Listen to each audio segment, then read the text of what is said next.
Buenas noches, señoras y señores. Un poco tarde, pero buenas noches.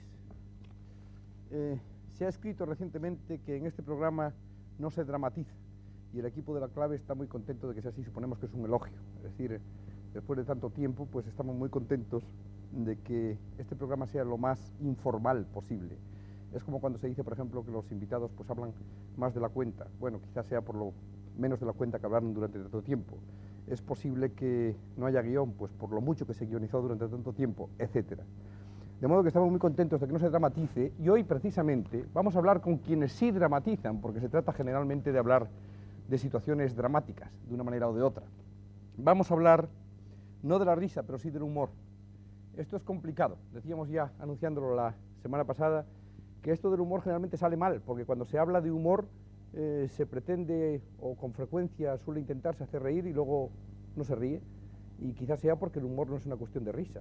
Lo que ocurre es que uno se ríe a veces, aunque uno no se pretende hacer humor. En fin, no es un juego de palabras, es un juego de ideas, del que vamos a hablar precisamente esta noche. Vamos a ver lo que sale de ello.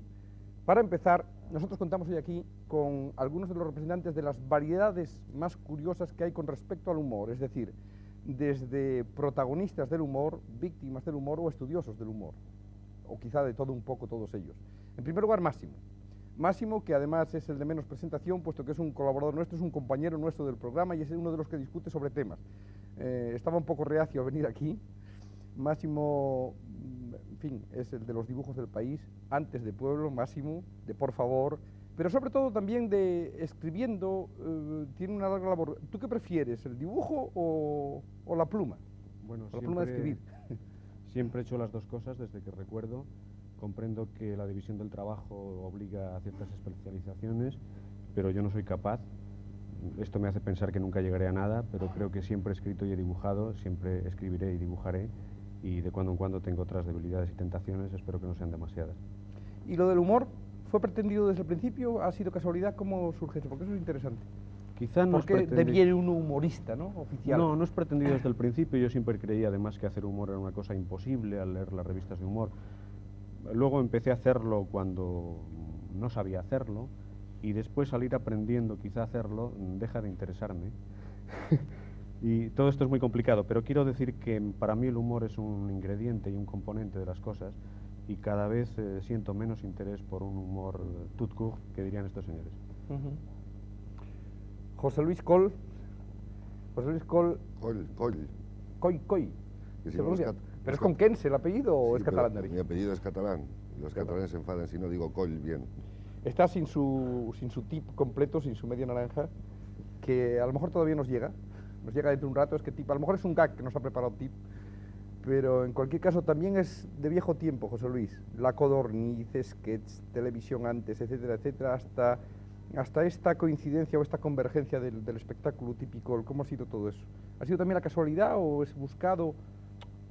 El dar en una pareja así y el montar un espectáculo así, ¿cómo vienen estas cosas? No, bueno, Luis Sánchez Polac, Tip, y yo pues éramos amigos dentro de lo que permitían las normas vigentes, pues desde hace muchos años, ¿no? 17, 18 años. Y un día pues nos reíamos nosotros solos por las calles, por los parques, buscando a alguien que nos prestara para el metro. Y dijimos, bueno, ¿y por qué en vez de reírnos nosotros solos no intentamos que se ría alguien con nosotros? Y entonces formamos una pareja, empezamos con García La Vega precisamente en televisión, en aquello que se llamaba Galas del Sábado, hace ahora pues unos 9 años, y así empezó. ¿Y a qué achacáis, por ejemplo, el que ahora sea el gran boom típico? Es decir, en que haya un eco, un reflejo, una presión, y entonces no tanto. En que la gente va siendo cada vez más inteligente. Pierre Daninos es periodista de origen también. Ustedes lo conocerán fundamentalmente por los papeles del mayor Thompson, donde ese británico tradicional se sorprende por lo que pasa en el continente. Precisamente otro señor que vamos a presentar dentro de un momento ha escrito sobre el humor del extranjero, es decir, el extranjero como fuente de humor. Pero ustedes lo conocerán por eso, pero precisamente este señor que vamos a presentar después, insisto, me decía hoy que lo mejor suyo son los carnets del Bon Dieu, que es premio interaliado. Siempre se ha dedicado, señor Daninos, también a la observación humorística de la sociedad. Oh, ben, je ne suis pas né à 10 ans ou à No 12 ans. nací a los 10 je años, suis a pas los né 12 sur años y une no me dije génération voy a de la dedicarme société. ahora No, a ser je crois humorista. que No, yo creo l'humour est une que el chose qui vient humor tard, es enfin, algo qui n'est pas... Il n'y a pas de Mozart de l'humour. que no hay un Pour- Mozart surtout del pour humor, no existe un humoriste Mozart del humor. d'observation, il faut avoir vécu pour faire la Hay que satire haber de la vie vivido para conjugale, poder pour faire hacer satire des la voyages, sátira pour de faire la satire- vida pour faire conyugal, de tout, il para faut hacer avoir sátiras de vécu, los viajes, hay que haber vivido, hay que tener experiencia, hay que haber visitado lugares. Los mejores humoristas en general solo son humoristas a los 35 o los 40 años. Hay toda clase de humoristas, por ejemplo, en Canadá un gran humorista comenzó a escribir a los 50 años libros de humor. Yo creo pues que el humor no viene al nacer. Se tienen ciertas dotes, sí, que se van desarrollando de una forma más o menos sarcástica en la juventud, pero para escribir hay que llegar a ello ya bastante tarde.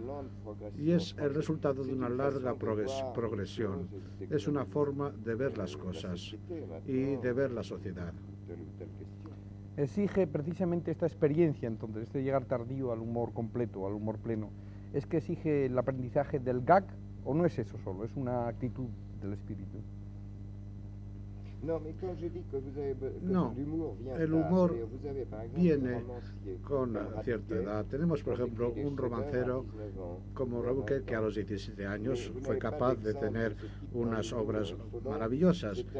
En el humor, sin embargo, no. En general es una especie como un bisturí que uno empieza a saber manejar mejor y mejor con los años.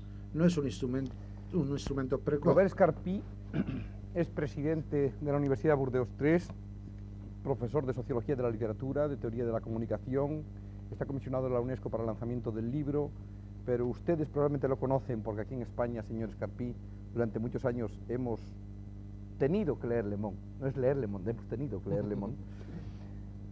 Ustedes lo conocen por su billete, que dicen ellos, por su nota de primera página en Le Monde Diaria o Jour le Jour, tan conocida evidentemente por lo menos de ciertos niveles intelectuales españoles. Señor Scarpí, usted en cambio, que es un periodista y un filósofo, ¿por qué se ha dedicado precisamente a escribir sobre el humor también? ¿Tiene un alma de humorista en el fondo? No, yo no soy un humorista. La verdad es que hay ciertos campos en los cuales he tenido amigos que tienen tantos talentos que no me atrevo a imitarlos. Fue el caso para mi amigo Daninos, pues si hubiera tenido alguna tentación de escribir humor, teniendo un amigo como Daninos que escribía también sobre el tema, bueno, no hubiera atrevido en ningún caso. Yo no soy un humorista, pero yo creo que me interesó el humor principalmente por su forma particular de pensamiento, la forma particular de pensamiento que representa. Es la razón por la cual, hace muchos años, en 50 o 60, pero en años 60, yo escribí un librito de análisis sobre el humor, porque siempre es una cosa que se debate entre los intelectuales, los profesores de literatura inglesa o francesa o cualquiera sea. ¿Atraído por la literatura quizá o por...? No, la literatura de humor inglesa se dice siempre. Sí, claro, hablaba Daninos de Leacock. Bueno, yo descubrí Leacock en los años 50 como, un gran maestro del humor. Me pregunté, ¿por qué me hace reír este tipo? Bueno, es una cuestión importante. Lo malo es que cuando se trata de humor en la universidad, mi maestro, Louis Casamian, que era un gran maestro de literatura inglesa, escribió antes de la guerra un gran libro sobre el humor inglés, porque carece totalmente de humor. Es un libro muy aburrido, excelente, muy interesante, y contesta parcialmente a la cuestión de qué es el humor inglés. Pero me interesaba saber qué es el humor en general. Yo no creo que tengo la vena. La vena. Pero hay una cosa que dijo Daninos que no es verdad, que no se revela un humorista antes de 35 o 40 años. Pero también hay una disposición de mente humorística que puede existir en un hombre desde la juventud. En mi caso creo que siempre he tenido eso de tener ideas que no tenían los otros, ideas, farfelues, como se dice en francés, ideas que... disparatadas, quizás, disparatadas, un poco disparatadas. Y creo que es importante para un humorista tener esa actitud. Pero eso creo que es una disposición de mente que la gente que tiene esta disposición de mente no forzosamente son humoristas. Bueno, justo es el tema de esta noche, de modo que vamos a dejar la discusión para más tarde. Mingot es catalán de origen. Yo no lo sabía. Me he enterado al leer documentación hoy, precisamente. Y en fin, Mingote es el Mingote del ABC, el Mingote en origen de la Codorniz, y mucho más en origen nos lo va a decir ahora. ¿Cómo empezó también la vida? ¿La vida de la Codorniz es donde empieza el Mingote del humor? Sí. Sí, empecé en la Codorniz hace muchos años. Precisamente hoy me he enterado, leyendo un periódico, que mi carrera de dibujante de periódicos ha coincidido exactamente con la de Brigitte Bardot, pero desgraciadamente solo en el tiempo, no en el espacio. O sea que son 25 años de hacer chistes. Y luego el humor de Mingote, que se ha convertido en un punto de referencia, por ejemplo, el mundo del burgués, el mundo del señor de negro, por ejemplo. Esto es una cosa muy curiosa, que además ha pasado a televisión también y luego hecho cine por Mercero. ¿Eso es también una casualidad? O sea, ¿que ha tenido más éxito eso o no? ¿Que realmente el mundo ese del burgués oscurantista español y tal te traía? Bueno, creo que ese es el mundo que ha sido el telón de fondo de nuestra vida prácticamente siempre, me parece. Sí. No estoy seguro, porque yo nunca estoy seguro de nada, pero creo que es así, que ese ha sido un ¿Es de la historia de España o de la historia reciente? ¿Qué habría que decir ahí? No, es una pregunta que no es animosa, sino es una historia, es de la historia de los 4 últimos siglos, es decir, porque la historia de España de la Edad Media es una historia alegre y simpática y desenfadada. Por eso. Habrá que hablar de eso, pero en fin, ya como el libro que ha dicho usted que es tan aburrido, es el libro que es muy importante, porque creo que hablar de humor siempre es aburrido. Sí. El señor Ribó, vamos a ver, es posible, de eso vamos a tratar. El señor Ribó dirige hoy Le Canard Enchaîné. Le Canard Enchaîné para mí fue, en mi época de corresponsal, un semanario de información, un diario de información que dicen ellos. Es un semanario de humor, pero tira más de 500.000 de ejemplares, pero curiosamente además ha desencadenado graves acontecimientos políticos en Francia en su tiempo. Por ejemplo, la publicación de la declaración de impuestos de Chaban Delmas siendo primer ministro se dice que fue lo que pudo costar el puesto en su momento. Por ejemplo, el famoso caso de las escuchas telefónicas policíacas en el canal Enchaîné, que hoy me decía Ribó, y de eso le vamos a preguntar, que ya hay un no al lugar y hay alguna posibilidad de seguir adelante con la investigación.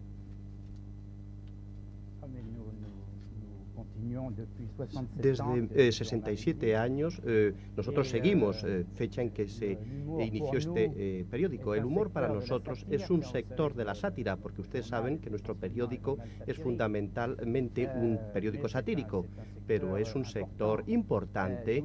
Quisiera decirle también de pasada que no he estado totalmente de acuerdo con su definición de hace un momento. Usted ha separado el humor de la risa. Yo creo que el humor debe provocar una risa superior. En el Canard Enchaîné, pues nos ensayamos en el humor, y cuando las personas no ríen es porque no lo hemos hecho aposta. Es que no hemos tenido éxito. Es el tema de la discusión de todas maneras. Otra pregunta sobre el Canard, señor Ribó.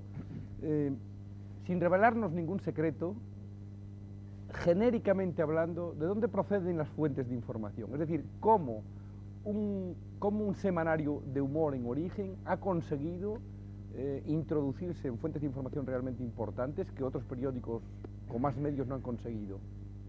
¿Ha sido una casualidad también o ha sido un sistema de trabajo? No, no es ni casualidad ni sistema de trabajo, es el producto de una larga experiencia. Nosotros publicamos informaciones, pero otros periódicos también lo podrían hacer. Y ocurre que no publican estas informaciones estos otros periódicos. En segundo lugar, existen muchas personas que nos facilitan informaciones que están introducidas, por ejemplo, en el Estado. ¿Por qué nos las facilitan estas informaciones? Porque lo que ven les choca, les escandaliza, lo consideran como anormal, y nos las facilitan a nosotros porque tienen confianza en nosotros y porque nosotros no moderamos ni las revelaciones ni el silencio, lo vamos a tratar de una forma honrada. Por esta razón es por la que el Canard Enchaîné es un periódico bien informado, y además nosotros mismos buscamos la información y realizamos grandes esfuerzos para hallarla. ¿Le Canard fue una creación de Clemenceau en su momento? El Canard, efectivamente, fue una creación no ya de Clemenceau, fueron los adversarios de Clemenceau, pero por analogía con Clemenceau, Clemenceau publicaba entonces un periódico que era bombardeado por la censura, que se llamaba El Hombre Libre. lo bautizó después El hombre encadenado. Cuando unos años después el fundador del Canard creó este periódico, lo bautizó por analogía el Canard enchaîné, que es el pato encadenado. Pues entonces, cuanto antes, para entrar en debate después, vamos a ver la película que hoy nos sirve de base. Imagínense ustedes que tan a menudo algunos nos critican la selección del film adecuado para ilustrar el tema o para servir de punto de partida a la discusión. Imagínense lo difícil que era hoy elegir una película de humor para ilustrar ese tema, para servir de punto de partida. Era muy difícil e incluso hemos pensado en hacer una selección, en hacer un montaje de cine de humor. Hemos pensado que quizá no les gustaba. Entonces hemos elegido uno de los grandes clásicos, tanto en film como en protagonista, Buster Keaton, el hombre serio, aquel hombre que se dice que tenía un contrato con la productora para no reírse tampoco en público, fuera del cine. En cualquier caso, 7 oportunidades, de 1925, es uno de los mejores filmes de Keaton. Vamos a verlo e inmediatamente comenzará la discusión. Hasta ahora.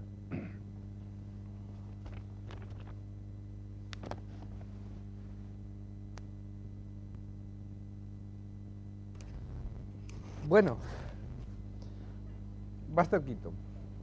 Yo creo que es la primera vez que en un programa así, no ya solo grabado para un espectáculo, para una larga duración como es la de La Clave, sino incluso en un programa en directo como este, es la primera vez que se pasa una película muda. Pero creo que hay que reivindicar este tipo de cosas porque ¿por qué no se puede ver el cine mudo precisamente cuando es el más grande? Porque es mudo. Keaton es uno de los pocos que se puede identificar con lo que es el cine en su origen. Y creo que merecía la pena pasar esta película. Por lo tanto, no siempre ha de ser el cine más nuevo, ni el de estreno, ni el en colores, que todo eso es muy importante y lo procuramos hacer a veces, pero si va más, y este era el caso de Keaton, intentamos hacerlo también en La Clave. Y bien, el título del programa no era el humor a secas, no era el humor en general, era terapia de humor. Era simplemente una sugerencia del equipo, una sugerencia porque esto del humor es tan abstracto que hoy puede pasar aquí cualquier cosa, entre otras cosas que ustedes a lo peor se rían, o a lo mejor no, pero realmente, ¿qué es el humor? Empezar por las definiciones del programa es de lo que más me molesta a mí en general, porque me parece siempre pedantesco, pero en este caso, ¿qué es el humor? Máximo, ¿qué es el humor para ti? ¿O no se define? Se ve que me lanzas a mí estas no sé, para siempre. Que empecemos a charlar. Yo creo que hay miles de definiciones sobre el humor, lo cual ya constituye una definición en sí, la definición de su indefinición o de su imposibilidad de definir. Entonces esto debe querer decir que todas las definiciones que se han aportado hasta ahora son parciales o aproximaciones a qué sea el humor. Intentar una más, por mi parte, es algo que no voy a hacer, y es honor que cedo a mis compañeros. ¿Alguien tiene interés en abordar esto de frente ya? Creo que hay una frase clásica. Debería estar prohibido intentar definir el humor, debería estar simplemente prohibido. Se prohíbe definir. Se prohíbe definir. Se puede decir lo de Pettigrew y esas cosas, pero... Quizá podríamos llegar a una definición a través precisamente de eliminaciones, es decir, el humor, por ejemplo, es indefinible y ya es un detalle.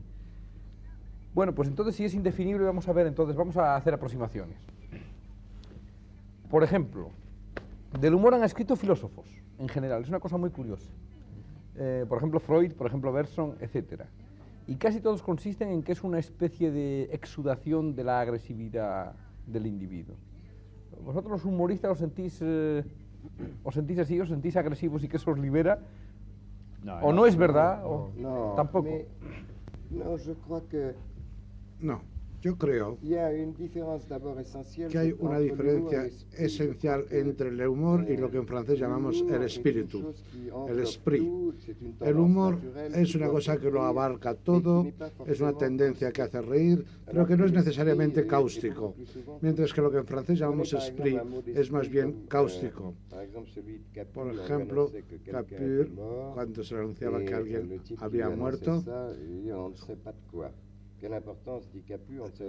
no se sabía de qué se reía, pero esto es lo que sucede. Lo mismo sucede cuando Napoleón envía un regalo de boda a María Luisa y entonces Metternich dice el presente vale más que el futuro.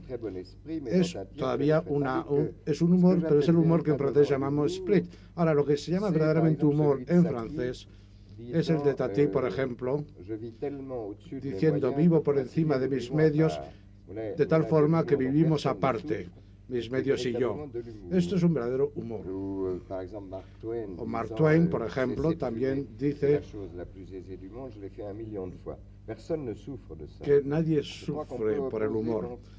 Por lo tanto, podemos pensar que hay dos definiciones, hay dos tipos de humor. El humor es una cosa que solo hace sufrir a su autor, mientras que el otro tipo de humor hace sufrir a los demás. Yo creo que es verdad que lo que llamamos l'esprit en Francia, no hay exactamente una palabra en español para la matiz, es cruel.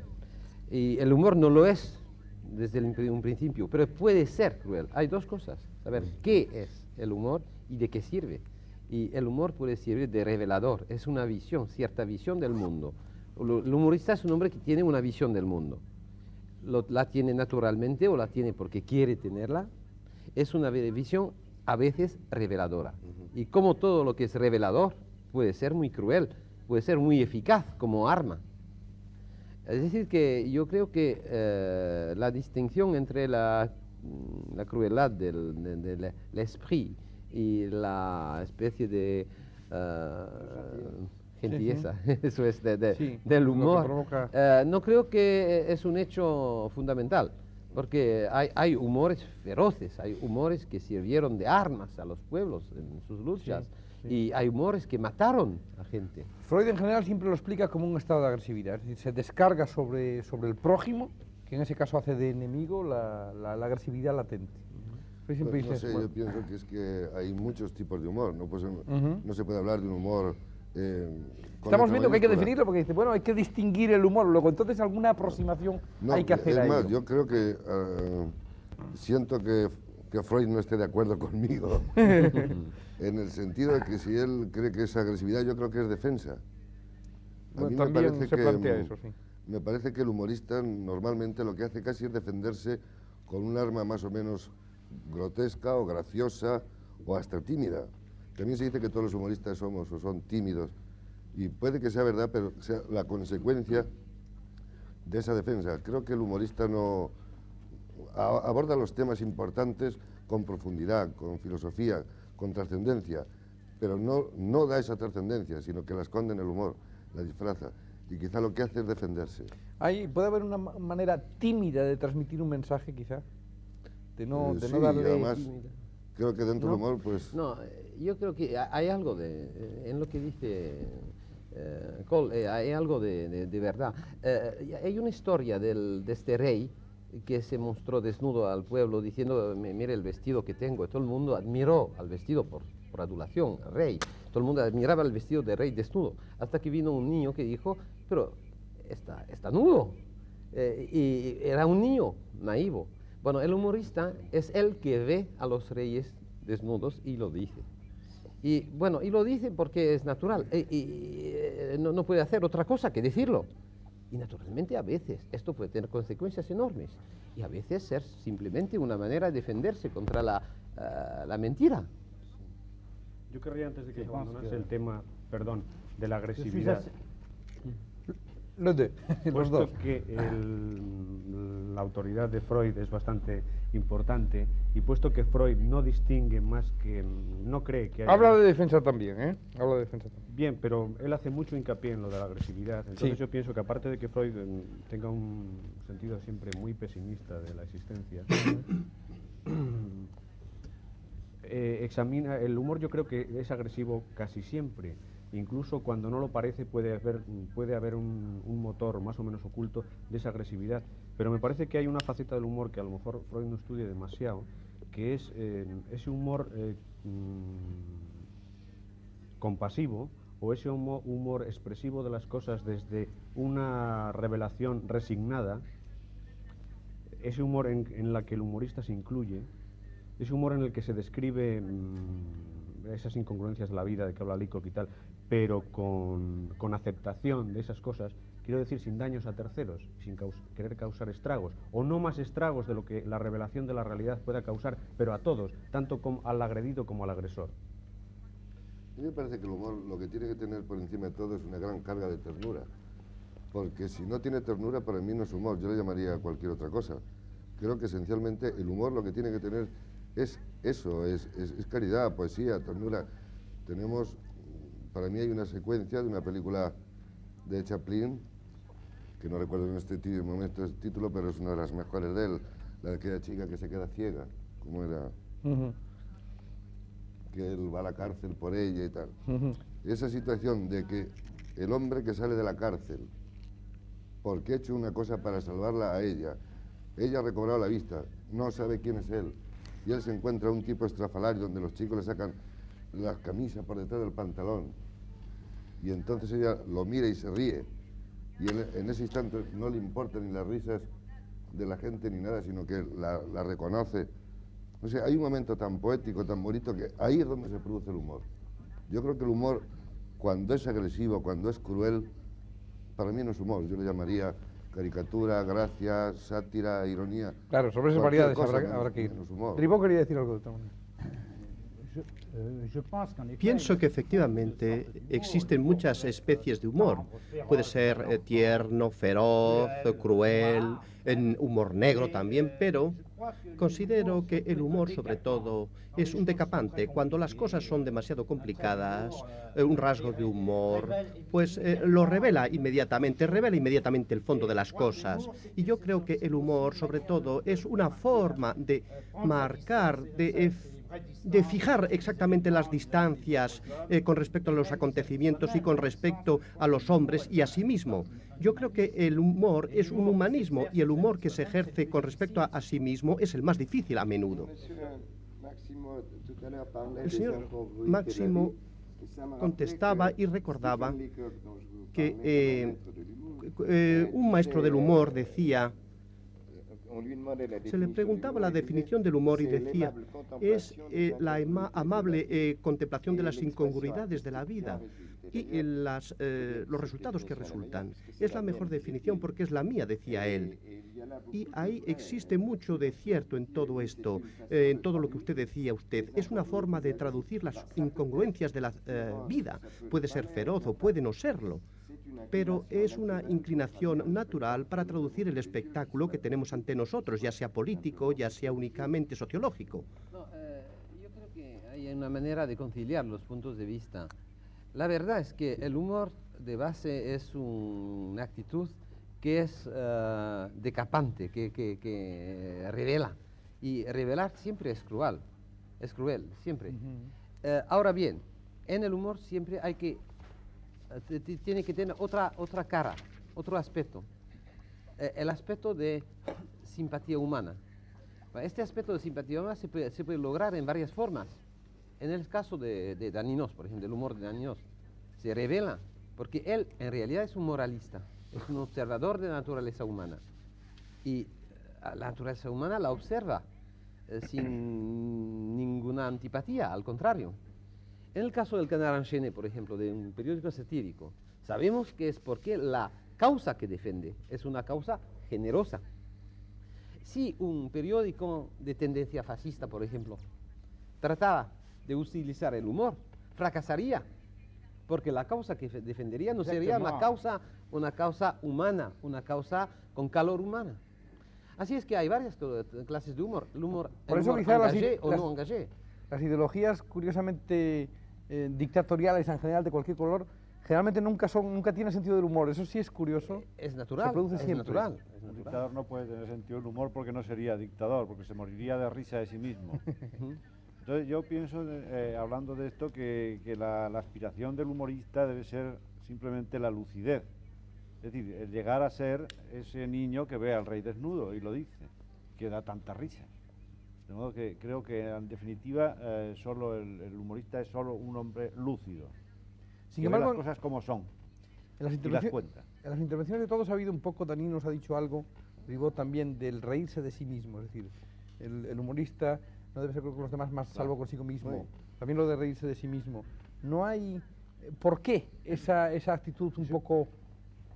Je crois que le propre de l'humoriste, que el humorista, lo propio de él es decir de una forma agradable cosas serias sin tomarse en serio. Yo creo que ese punto es muy importante. Es decir, tratar con gracia cosas graves y seriamente cosas ligeras. Esto es muy importante. no hay que tomarse nunca en serio, pero lo trágico en nuestro mundo trágico, en fin, es desesperanzador en el momento actual. Es que de 10 partes 8 del planeta, pues el humor es imposible porque tenemos en muchos países regímenes totalitarios y en las 8 de 10 partes, pues no se conocen suficientemente el bienestar, no se conoce la felicidad. Pero actualmente existe una pequeña superficie del planeta en donde se puede ejercer libremente el talento del humorista, porque en la mayor parte del planeta pues se ve confiscado por regímenes que no dejan ningún lugar al humor, que dejan un lugar al humor si por ejemplo tuviésemos un ministerio del humor, en donde habría que ir a tomar las órdenes y en qué medida se nos dejaría hacer humor, como por ejemplo en Rusia, etc. Cualquier país, solo que no lo hacen los humoristas oficiales. En todos los países, yo recuerdo que hace 10 años en España hice una conferencia sobre el humor en Ateneo, bajo la presidencia de Fraga y Barney, y narré unas historias de países comunistas, de países fascistas, que se narran en el pueblo como arma. Ahora bien, la cosa que se dijo de no tomarse en serio el humorista, yo lo presentaría en otra forma. No es que no deba tomarse en serio, el humorista debe tomar la vida en serio, todo el mundo debe, pero lo importante es que toma a los otros en serio, y él no más que los otros. Eso sí, pero un humorista que no tomaría en serio a los otros no sería un humorista. Aquí hay una pequeña contradicción. Leyendo también a Bergson, encontrábamos hoy que dice precisamente que el humorista, si se mantiene esta hipótesis de trabajo de la agresividad, que el humorista realmente es cruel con el señor que le oye, porque si fuera serio, es decir, si no fuera cruel con él, si entrase el corazón en su asunto, entonces no sería humor, sería pena. Es decir, causa humor, por ejemplo, un tipo de humor, porque luego entraremos en los tipos de humor, José Luis, que tú decías que también es importante. Causa risa si a un señor que se va a sentar le quitan una silla y se cae al suelo, ¿no? Entonces dice, eso produce risa, pero si hay un cariño, si hay el corazón por el medio, ya es una cosa... Ça n'est pas forcément de l'humour. No es forzosamente humor. Puede ser una mala broma broma, pesada, una broma pesada. Hay una broma inglesa, es un humorista inglés que la presentó, dice, si un hombre se cae deslizándose en una cáscara de plátano frente a 6 personas y se ríe, tiene sentido del humor. Pero si un hombre ve 6 personas cayéndose, deslizándose en cáscaras de plátano y se ríe, no es humor, es imprudencia. Bueno, creo que es el problema. Hay otra cosa que ha tocado el señor Daninos, que es lo de la geopolítica un poco del humor. Es decir, él habla de las 2/3 partes del planeta, o de las 2/3, que no pueden disfrutar del humor, si eso es un escape. ¿Se corresponde algo también con la geografía, con el carácter de los pueblos, el humor? Por ejemplo, se dice, el humor británico ha pasado a ser una cosa tradicional. ¿Y eso significa que los británicos son de una manera especial con respecto al resto de los mortales? ¿O? Eso conocemos. Precisamente creo que podemos hablar perfectamente de la geografía del humor. Existe un límite del humor como existe un límite de la vida. Tanto más descendemos, incluso en Europa, pero también en el mundo entero, tanto más el humor es trágico. Si el humor español, por ejemplo, vemos que es más trágico que el inglés o el francés. Y si tomamos Italia, pues el humor florentino es mucho más alegre que el siciliano, que ya es muy trágico. Existe toda una parte del planeta, si establecemos la diferencia entre el norte y el sur del Ecuador, que parece desprovisto de humor, o al menos los humoristas son muy pocos, numerosos en el hemisferio sur, salvo en Argentina y tal vez en Brasil, pero es relativamente escaso. Por lo tanto, existe una geografía del humor desde el punto de vista del humor natural, digamos. Y actualmente existe una geografía política del humor por la razón que yo he expuesto hace un momento. No existe humor posible en un régimen totalitario. C'est-à-dire qu'il ne, il ne se publie pas, mais no se publica, pero sí se expresa.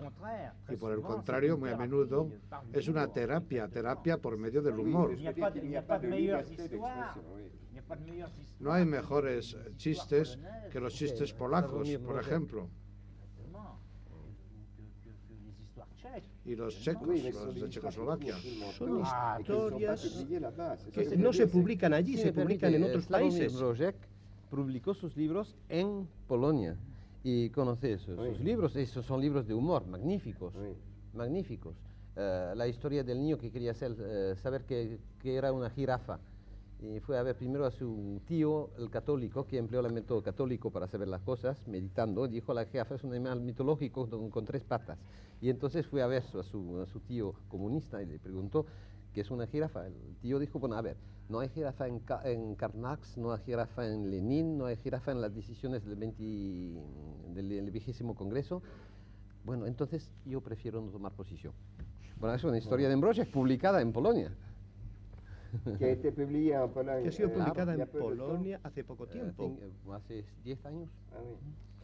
Bueno, el humor es a veces tan constructivo que yo quiero recordar a uno que precisamente era Mingote el autor, tan constructivo que cuando los nuevos ministerios era una obra que estaba paralizada y llevaba mucho tiempo las obras paradas, pues de pronto Mingote publicó una vez una caricatura que se veía nuevos ministerios y debajo delante la caseta del guarda de obras que le decía a un amigo, dice, no, el sueldo no es muy grande, pero sin embargo es un empleo para toda la vida.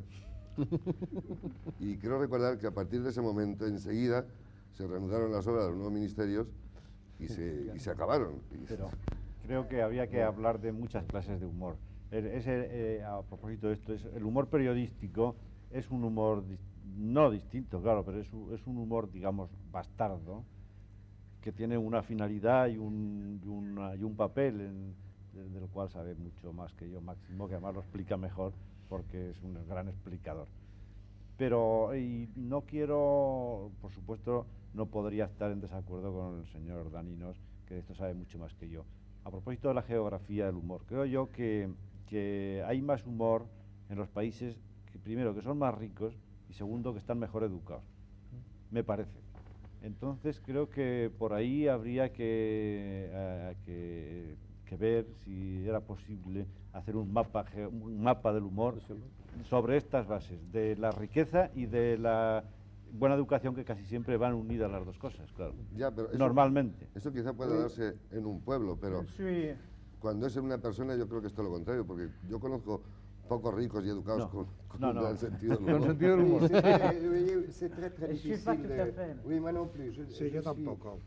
Parcialmente de acuerdo. Estoy parcialmente de acuerdo con lo que usted ha dicho. No estoy muy seguro que sean los países ricos donde el humor esté más desarrollado.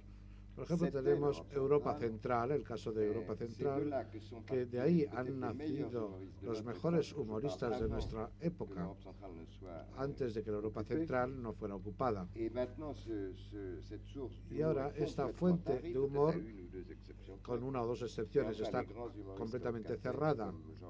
Y ahora los grandes humoristas con Seinberg, por ejemplo, que son dibujadores, se han marchado de Rumanía, de Checoslovaquia, de Hungría también. Y no se trataba de países ricos, ni de personas que vivían bien. Por lo tanto, el amor era para ellos una arma de combate contra la sociedad. No pienso tampoco que el humor esté vinculado a la educación. Existen campañas existen en el campo, en Francia, por ejemplo, en las casas de campo, muchos campesinos que no saben mucho, sin embargo, tienen un gran sentido del humor, el sentido del humor que no encontraremos en el hombre de la ciudad. Y no se trata de un humor escrito. No es un humor escrito, es oral, pero es humor a pesar de todo. En cuanto a la geografía y a la riqueza, sí es verdad que, por ejemplo, aquí en Europa concretamente de que estamos hablando, hay los británicos que tienen tradicionalmente sentido del humor, en cambio los escandinavos no lo tienen. No, es que ¿no? Los eslavos tienen sentido del humor. Hay un punto importante del punto de vista sociológico. Es que el humor en general está ligado a la seguridad. Gente que no tienen seguridad no pueden tener humor. Es decir, por la razón es sencilla, es que el humor, no hay humor sin cierta angustia, sin cierto sentido de angustia, la presentación del humor. Claro que si uno se queda en la angustia, no hay humor. Hay que tener una base firme. Por ejemplo, una historia de locos, que como se narraban en Francia, Shagged Dog Stories, como se dice en inglés. Bueno, esto es bueno porque nosotros pensamos que estamos sanos. Y pensando esto, teniendo esa seguridad, podemos reír. Pero si dudamos de nuestra sanidad mental, no podemos reír. Se puede reír cuando hay una base firme. Es la razón por la cual solo cuando hay esa base firme, una creencia, o bien una prosperidad, o bien cualquier otro, una inteligencia bastante fuerte, entonces sí se puede reír.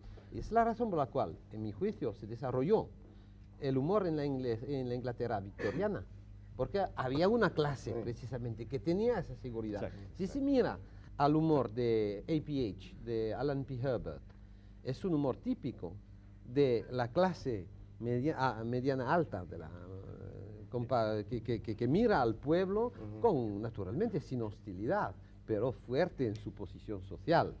¿Encote?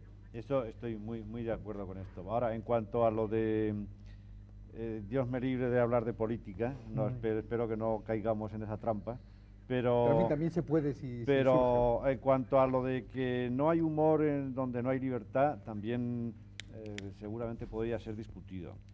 Entonces, para hablar de nosotros, y con permiso de estos señores, que puede que les sea instructivo para ellos, entonces, cuando aquí hubo menos libertad, que fue recién acabada nuestra guerra, se hizo en España la revista de humor mejor que se ha hecho nunca, que es La Codorniz.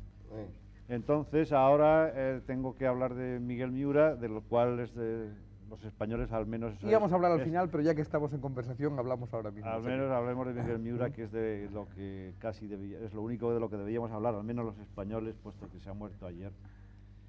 Entonces, quiero decir que en esta época se hizo un humor extraordinario, como no se ha hecho nunca en España. Entonces, ahora que hay más, ya no hablo del humor y bueno, no solo el humor que se publicaba, el humor de La Codorniz, el humor de los periódicos, el humor de la calle, los chistes políticos que se han hecho en España durante... Eso sí es propio de los países totalitarios. Que ya no existe, el humor de calle. Que ya no hay ahora, porque los chistes que hay ahora son mucho más burdos. Eran unos chistes extraordinarios, llenos de gracia, de ingenio y de agudeza. Entonces, yo creo que tendremos que renunciar a hacer definiciones, que es la obligación que tenemos todos.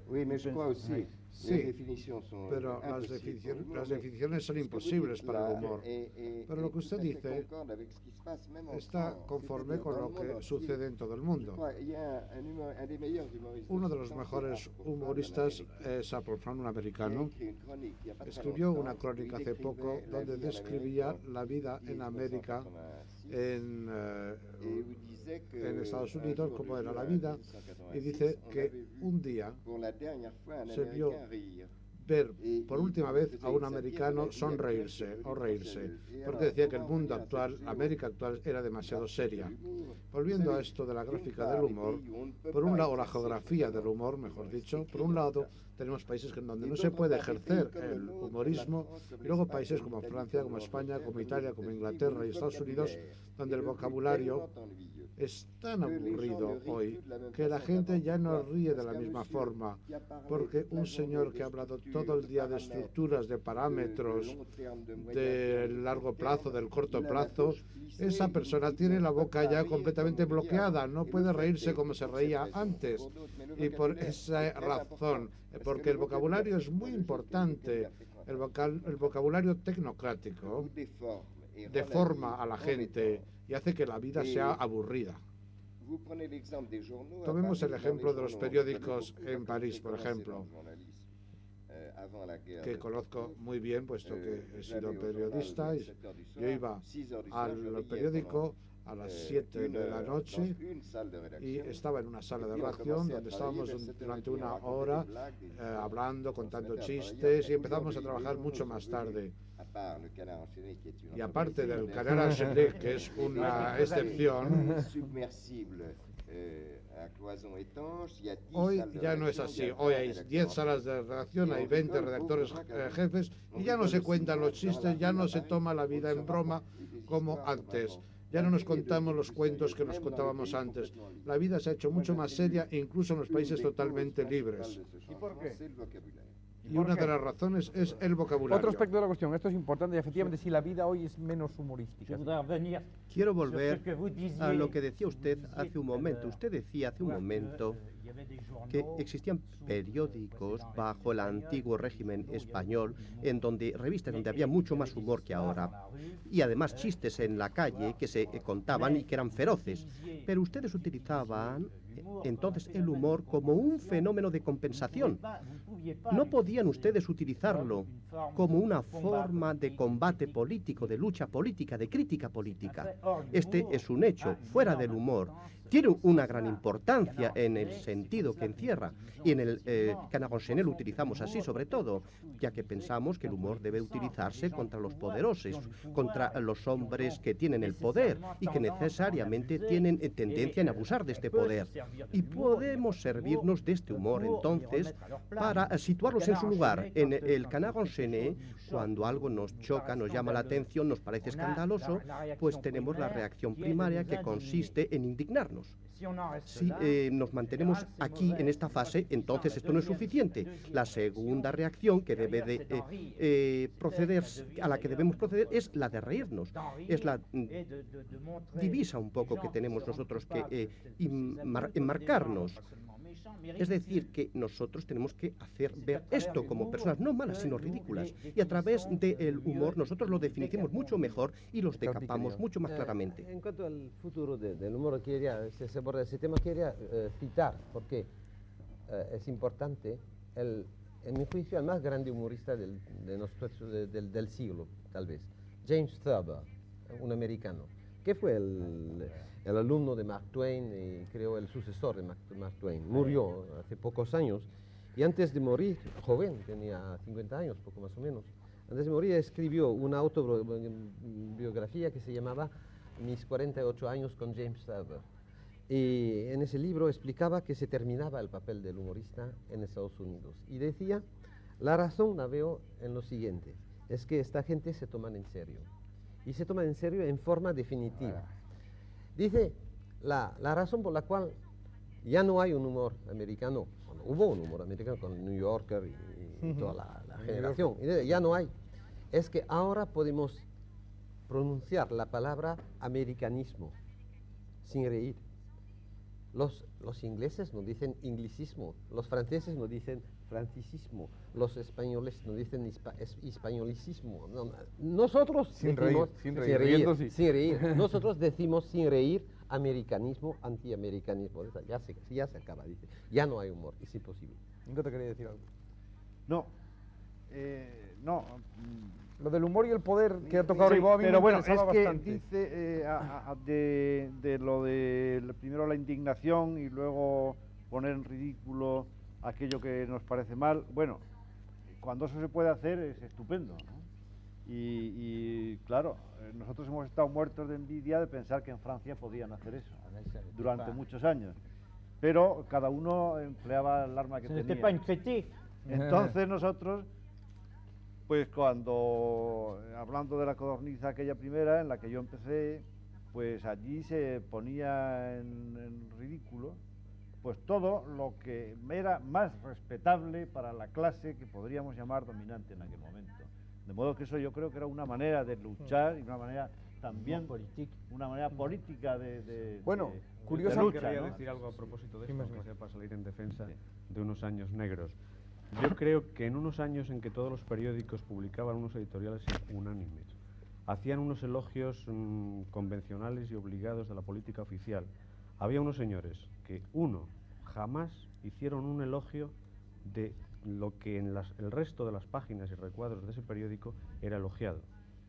Entonces eso ya era como un punto de resistencia pasiva, pero iban un poco más allá. Claro. Hacían una crítica de ese sistema hasta donde se podía y hasta más de donde se podía, puesto que muchos dibujos caían siempre bajo la censura empresarial, directorial o la censura propiamente dicha. Vistos hoy, algunos de esos dibujos pueden parecer ingenuos, pero si se incluyen, se engloban, se ven, se contextúan dentro de lo que ocurría en el país y de lo que se podía decir, entonces esos dibujos seguramente eran tan atrevidos como los que pudiesen hacer las revistas de los países democráticos con respecto a sus propias presiones de sus sitios. Entonces, aquí podríamos volver a algo que luego antes hemos dejado pasar, que es si es posible un humor oficial. Afortunadamente yo creo, no sé si afortunadamente, voy a dejar los juicios morales, pero la gente que se dedica a estas cosas, por una extraña configuración cultural, genética, lo que sea, unos aires anarquistas, individualistas, una incorruptibilidad, no sé, alguien dijo porque quieren ir al derecho de las cosas, son de izquierdas, este señor Scarpí dijo que Dios era de izquierdas y los humoristas más o menos también.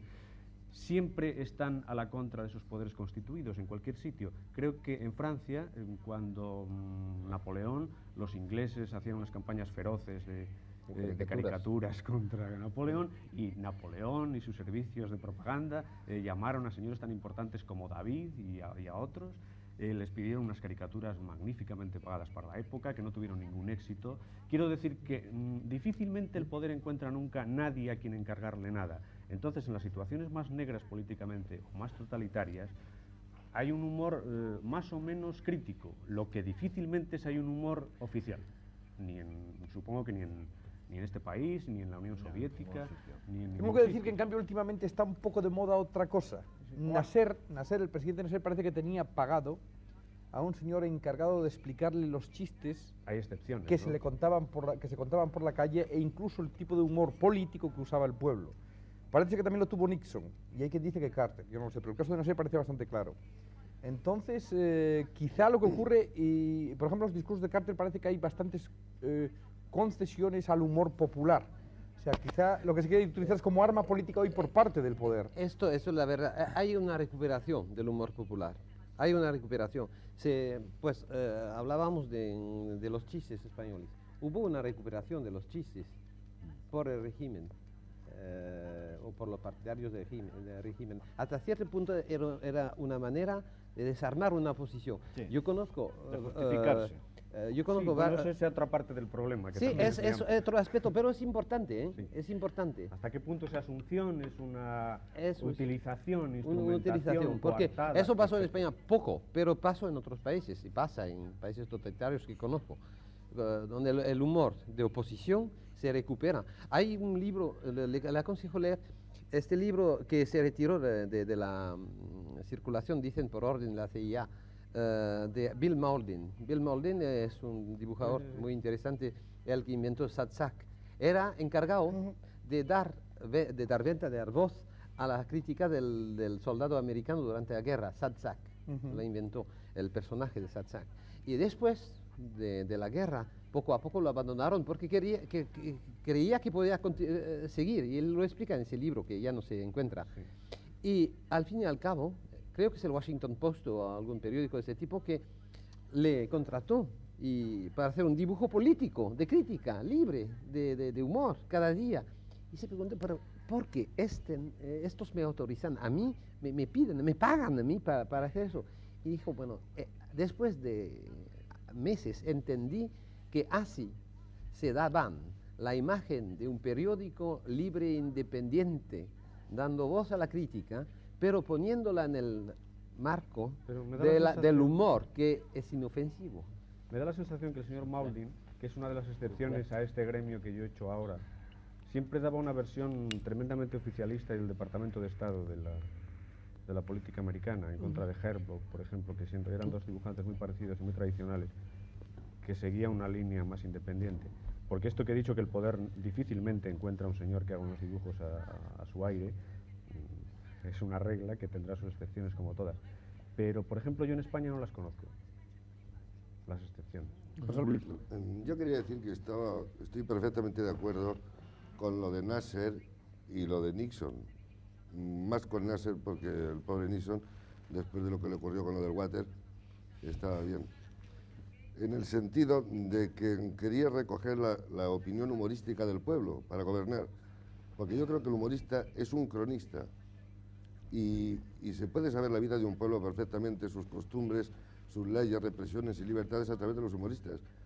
Yo creo que si a mí me dan el humor de un país cualquiera del siglo XVIII, del siglo XIX, yo me entero perfectamente cómo se vivía en ese país a través simplemente del humor, a través de los chistes y de los relatos de humor. Porque creo que esencialmente el humorista es un cronista de su tiempo. Sí, sí.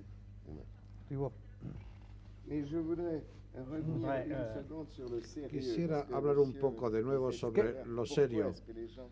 Cuando se decía por qué la gente se ha hecho tan seria, incluso en las democracias. Yo he hablado del vocabulario, pero no es únicamente el vocabulario.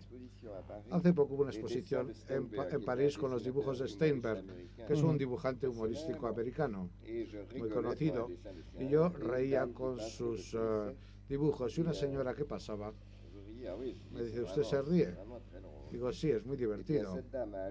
Y esta señora añadió, y además esto tiene mucho alcance. O sea que no se trataba únicamente de leer, sino que las cosas tuvieran más alcance, que había que buscar cosas que yo ya no podía comprender. O sea, pues, en el conjunto vivimos en una época seria, y es tan seria que una fuente de las cosas cómicas es su seriedad, precisamente la seriedad de la época. El vocabulario es la tecnología, el vocabulario, todo es serio. Quiero volver al problema del humor, que no puede ser oficial, es evidente. Todo humor que sea oficial, pues se ve limitado, no puede ir hasta el final de su libertad. Y es por esta razón que todos los gobiernos que han tratado de hacer humor en detrimento de la oposición, pues siempre han fracasado. Siempre esto terminó en lo ridículo. De todas maneras, se ha visto, por ejemplo, en el caso del Canal, hay que decirlo, que ha pasado de ser un semanario de humor, es hoy un semanario de información como otro cualquiera y especialmente política. Lo que pasa es que su vía o su conducto o su medio es el humor, pero... Bueno, es que...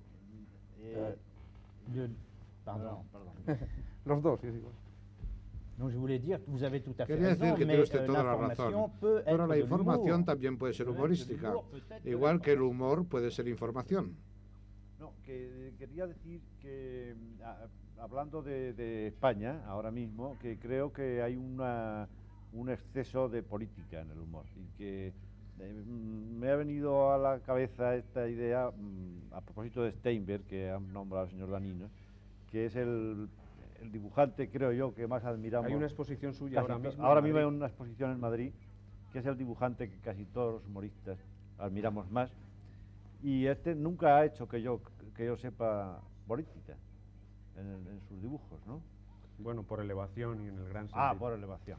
Bueno, quiero decir que habrá que volver, que no digo que el humor político no sea legítimo, ilícito y útil, pero que habrá que volver de alguna manera a hacer humor.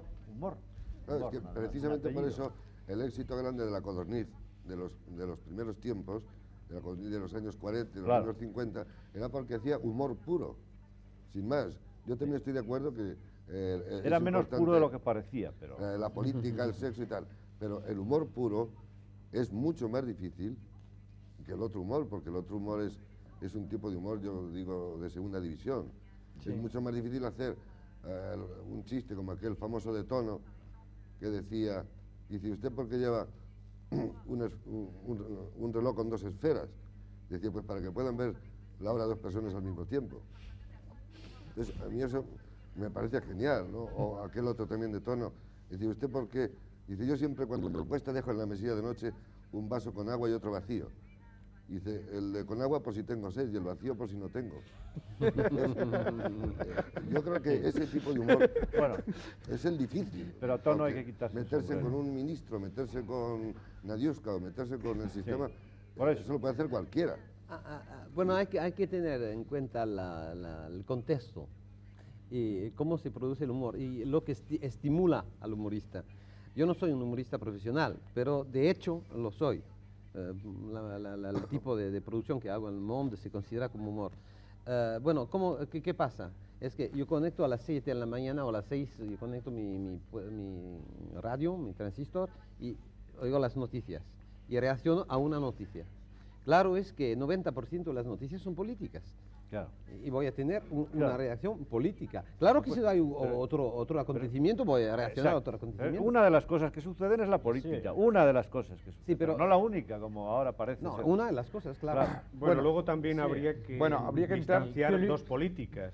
Una política coyuntural, anecdótica, Inmediata, vamos. inmediata de quién es ministro de esto, si el director general tropezó en el presupuesto o no, y otra la gran política. Yo pienso que hay un humor excelentísimo y que al mismo tiempo es tremendamente político, grandiosamente político, como puede ser Jonathan Swift.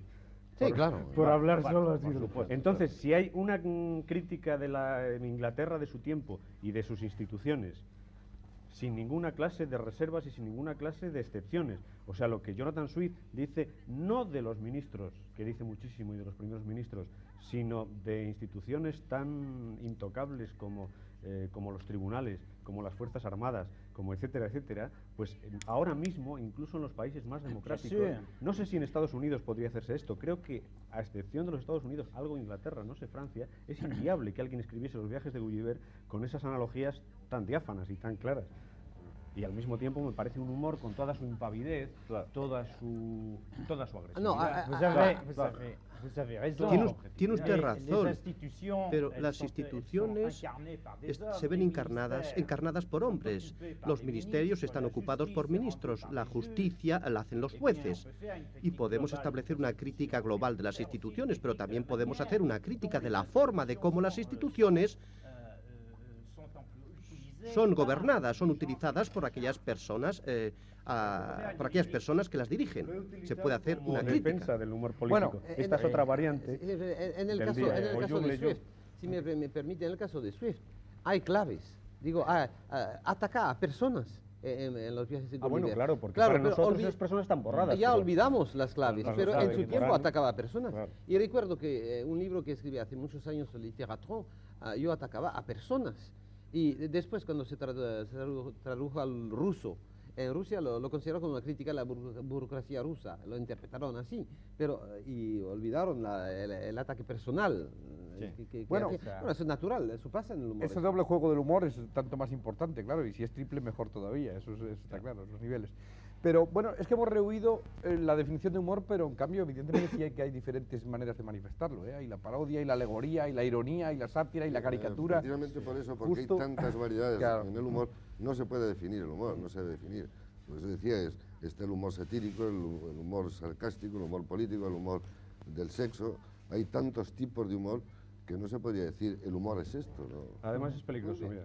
Yo hace poco, perdón, compré el Esquire anual, donde venían pues unos 200 o 500 pintores. Todos ellos contestaban a la pregunta ¿qué es la pintura?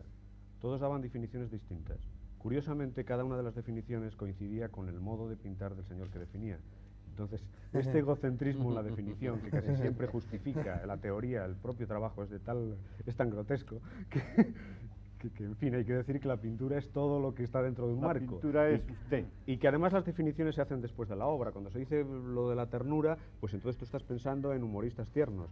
Si cuando se habla de la crueldad, pues yo estoy pensando en Topor, o en Bruegel, o en Hobbes, y etcétera. Y los dos me parecen lícitos, pero es muy difícil no parcializar, no empobrecer cuando se define. Claro. O sea, los diccionarios en realidad es como un catálogo de Sin embargo, miseria. cuando yo decía que el humorista o el humor tiene una carga muy fuerte de defensa, tenemos un ejemplo. En la película que hemos visto hoy, la de Buster Keaton, que me parece, claro, una pieza de museo, una cosa genial, este hombre lo que se pasa toda la película es defendiéndose. Lo que trata es de defenderse. Es una víctima de la persecución. El pequeño hombre. Y Pues, entonces, es un tema americano del pequeño hombre que se defiende contra las mujeres, contra todo. Pues Charlie Chaplin. Es un tema clásico de Bueno, hay siempre una del humor constante en el americano. humorista. lírico. vamos, el humor lírico, muy lícito también. La gran obra de humor por excelencia española para mí es El Quijote. Efectivamente, puede ser, Efectivamente, claro. es la gran novela de humor. Bueno, de la literatura. Esto tendríamos que Sí, yo estoy convencido. Y es otra variante porque se defiende Otra variante. engrandeciéndose.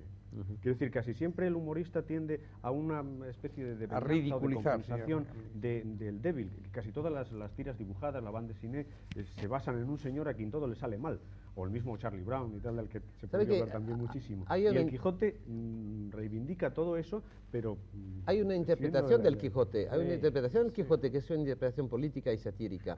Es decir, ¿qué hace el Quijote? Es a esta gente que se refugian en el romance de caballería como manera de expresar grandes sentimientos.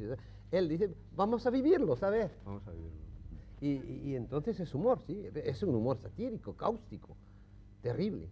Y hay un personaje todavía más genial que Don Quijote, que es Sancho, que es más quijotesco que Don Quijote sin creer en el asunto, sin creer del todo, porque algo cree cuando lo sigue. No, que quería decir, como el Quijote acaba por salir siempre, pues hay que agarrarse al Quijote. No, que es curioso pensar que en España, que es donde se ha escrito el Quijote, que se supone que es la cúspide del humor, ¿no? No se tiene ningún respeto al humor, ni se tiene ninguna atención al humor, ni se premia nunca una novela de humor en un concurso. Ni hay ningún monumento a un humorista. Seguramente eso sea lícito. Sería muy poco humorístico que el humor fuese respetable. Eso es por culpa de los profesores. Pero Daninos, es curioso eso. Siempre me ha llamado la atención que muchos investigadores de definiciones del humor hablan de angustia, de melancolía, hablan de la desesperanza. Yo no creo demasiado. Un día oí una discusión entre dibujantes humoristas, uno de ellos era argentino. Siempre se hablaba de la angustia, de la muerte, como generadora de humor. Y se le preguntaba al dibujante Landru, que se llama el dibujante argentino, si creía él, si se sentía angustiado. Y respondió, sí, pero acabo de tomarme 2 huevos al plato y se me ha pasado. Yo no creo demasiado en estas definiciones a través de la angustia. La única cosa que es cierta, o una de las cosas ciertas que se ha dicho del humor, la dijo un italiano, Pitti Grilli, que ha muerto hace poco, que decía que los humoristas eran como niños que cantaban para tener más valor cuando atravesaban por lugares oscuros. Esto quizás sea cierto, en que se puede explicar el humor quizá porque no queremos pensar en los problemas de la desaparición y de lo pasadera que es la vida. Quizás esto sea inconsciente, porque yo no me levanto por la mañana para decir me voy a escapar de los problemas metafísicos. No, pero debe haber algo inconsciente que hace que el humor, para muchos de nosotros, es una evasión. Solo una palabra. Yo quería decir que si no se puede definir el humor, y nada se puede definir, yo soy en contra de las definiciones, se puede analizar y se puede describir. Y bueno, si es imposible, tenemos que hacerlo de tal manera. Nosotros, digo, los profesores, porque es nuestro oficio, y tenemos que tratar de entender. Y yo creo que cuando yo mencioné la angustia, yo creo que no digo que el humorista es un hombre angustioso, pero tiene que producir cierta angustia, cierto malestar en su lector. Es necesario.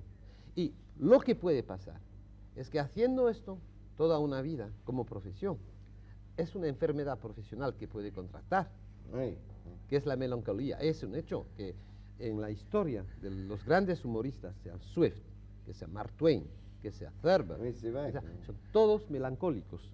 Gente que, bueno, es la enfermedad profesional. No digo que es necesario, no, claro. Yo digo que puede pasar. Creo que no solamente eran melancólicos, sino tristes muchos de ellos. Yo adopto una postura muy peculiar, aparte del humor negro, que es un humor voluntariamente provocador, destructor, devastador. Para mí, el humor debe ser generador de alegría. y este humor es consolador, por consiguiente. Sí, lo que sí hay, de todas maneras, lo que sí es una constante de los humoristas es que recogen la realidad y proyectan sobre ella una visión diferente de la que se utiliza normalmente. Ese es el gran contraste, ¿no? Bueno, cuando Daninos mencionó antes a Pitti Grilli, esto no tiene que ver con el tema, pero es que me lo ha recordado porque es muy gracioso. Leí una cosa de Pitti Grilli cuando estaba yo a punto de sacar el carnet de conducir y casi no lo hago porque dice, cuando un hombre ha perdido toda su inteligencia, todavía le queda una poca para saber llevar un coche. Entonces aquello me produjo una depresión tal que dije, no vale la pena esto. Y es una cosa de Pitti Grilli que me... Hay una cosa muy importante en la película que vimos. Es el papel del reloj. Mi maestro Casamio decía, el humorista es un hombre que toma un reloj, saca una rueda del reloj, o las agujas se van al revés, y empieza a razonar y a vivir con este reloj. Y claro, el resultado es para el lector una impresión de algo loco, de algo ininteligible y un malestar. Y se revelan las cosas. Pero al fin saca un buen reloj de su bolsillo. Lo que pasa en la película, lo tenemos esto, la angustia de las piedras que caen, la angustia está ahí.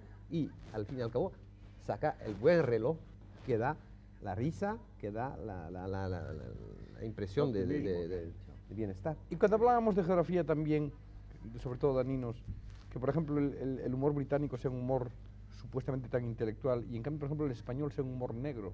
¿Es que el español realmente es un humor negro sistemáticamente, creen todos aquí? O... Sí, yo creo que el español, como dijo aquel chico, tiene un sentimiento trágico de la vida, ¿no? Y es consecuencia de las latitudes. No. Un poco sí, porque es un poco el humor español es un poco también como el italiano. Los países pobres generalmente tienen un humor mucho más negro que los países de un nivel de desarrollo.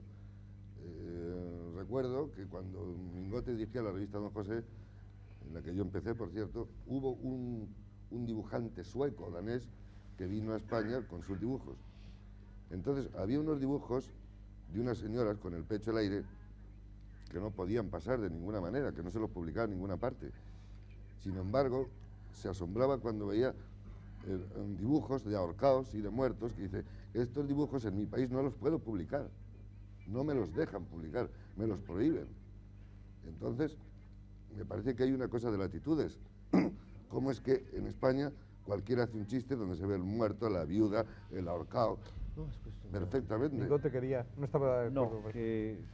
Quería decir un poco esto de que el humor español ha sido normalmente negro porque hemos tenido siempre mucha hambre, de todos tipos. Claro. Era un país de hambrientos y entonces nos reíamos del hambre o de la muerte o de lo que fuera. Es verdad, yo creo que no es una cuestión de latitud, sino una cuestión de sociedad. De sociedad. Sí, de sociedad, porque el humor de Swift en La modesta proposición es un humor feroz, negro, terrible, como no los hay en los más negros de los españoles. Y bueno, por la razón era que era Irlanda, con el hambre y la situación trágica del país. Claro es que en la Inglaterra victoriana tenían una posición tan segura, tan fuerte, que tenían otro tipo de humor. Y precisamente cuando los pueblos sufren una opresión y un hambre y una miseria, es cuando surgen más humoristas, surge más la sátira. Claro. Es una de todos reacción. modos, estas generalizaciones geográficas... También hay otras razones, no es únicamente psicológico, hay una cosa que llama la atención. El humor siciliano, el humor español, el italiano, el mexicano son trágicos. El humor escandinavo ha dicho algo que me ha llamado la atención, porque hay escandinavos que sí tienen humor, como Stanley Petersen, por ejemplo, que decía, es difícil prever cualquier cosa, pero lo más difícil de prever es el futuro. Pero en Estados Unidos, en Escandinavia, en estos países, es más alegre el humor que en estos otros países que he mencionado antes. Pero en otro orden de ideas tenemos el hecho de que en Italia del Sur y en todos los países donde hay luz, la gente buscan la oscuridad quizás, mientras que los países escandinavos, y quizás en Inglaterra o en América, entonces son mucho más alegres, quizá buscan... Esto quizá no tenga nada que ver con el humor, pero hay algo que no es solamente ya psicológico, no es el hecho de vivir en los trópicos. Yo he vivido en Brasil y nunca he visto tanta gente suicidarse como en Brasil. No sé por qué. Quizá el abuso de rayos ultravioletas causa desesperación, tanto o más quizá como la nieve, la lluvia y los cielos grises. No se trata pues de temperamento únicamente. Que apagan el humor los ultravioletas,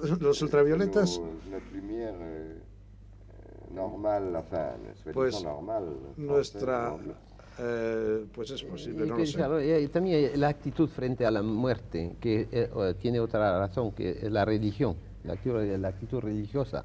El catolicismo seguramente no tiene la misma actitud frente a la muerte, por ejemplo, que el protestantismo. Por ejemplo, hay un humor negro de la Edad Media, hay una risa de la Edad Media que es también una risa trágica. Y la peste provocó mucho humor. Claro, y en el caso de los mexicanos que tienen una actitud que heredaron de los aztecas, hay un humor de la muerte. Yo recuerdo este corrido de Rosita Alvírez que dice: la noche que la mataron Rosita estaba de suerte, de 3 tiros que le dieron nomás no era de muerte. Sí, bueno, claro. Esto es formidable. Máximo debería hacer una... Y es que quizá los países que hacen más humor sobre la muerte sean los que menos sentimiento trágico de la muerte tienen también. Aquí lo que ocurre es que tenemos una excepción, que es Unamuno, que es un español un tanto extraño, a pesar de que es muy español, pero que era muy lector de Kierkegaard y que era un señor bastante nórdico. Porque entonces México, con los grabados de Paulino de Posada, y España, que hace tanto humor de ahorcaos y de muertos y tal, pero es una banalización de la muerte.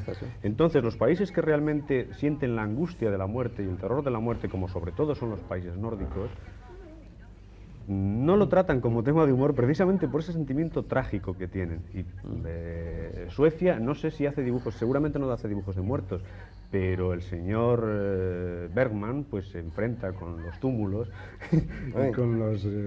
y con las muertes que juegan al ajedrez y con los resucitados vivos Sí, bueno, pero eso no quiere decir que a los españoles no les importe la muerte. Yo pienso que huyen de la muerte, por esa broma. Cuentan los chistes en los velatorios y tratan de minimizar el asunto. Por ejemplo, es imposible, yo no recuerdo una cosa como lo de Ionesco en El Rey se muere, que es una especie de meditación ante el escaparate de una funeraria durante 2 horas, con una implacabilidad hacia el tema absoluta. Me parece difícil encontrarlo en España, salvo algunos sonetos de Quevedo o alguna cosa así. Yo creo que en eso influye mucho la religión. Entonces, los españoles, la mayoría de los españoles piensan o pensaban que cuando se morían iban al cielo. Entonces el morirse pues les daba lo mismo. Es un aspecto Ahora, cuanto menos creyentes hay, menos se van a hacer bromas sobre la muerte. Digo,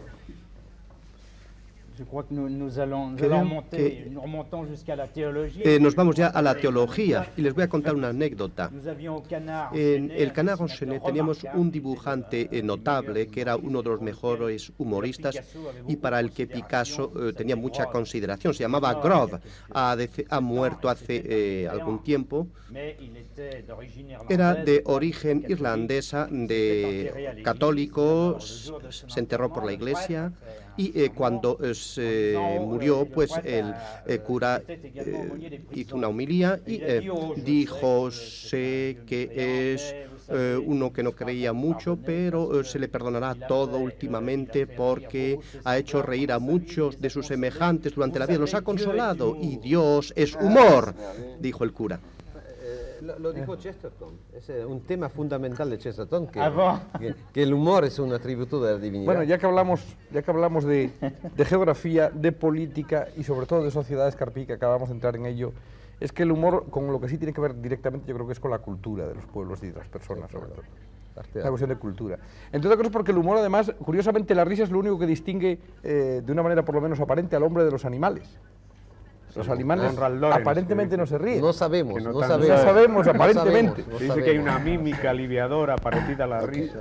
Hay una cosa que yo quería preguntar más que otra cosa, que es si las personas, a medida que avanzan en edad, van perdiendo sentido del humor o ganas de reír, porque generalmente los públicos, yo llevo muchos años trabajando en salas de fiesta, en teatros, en un espectáculo de humor, el público que más se ríe y con más ganas es el público joven, ese público de los 18, los 40, 45 años.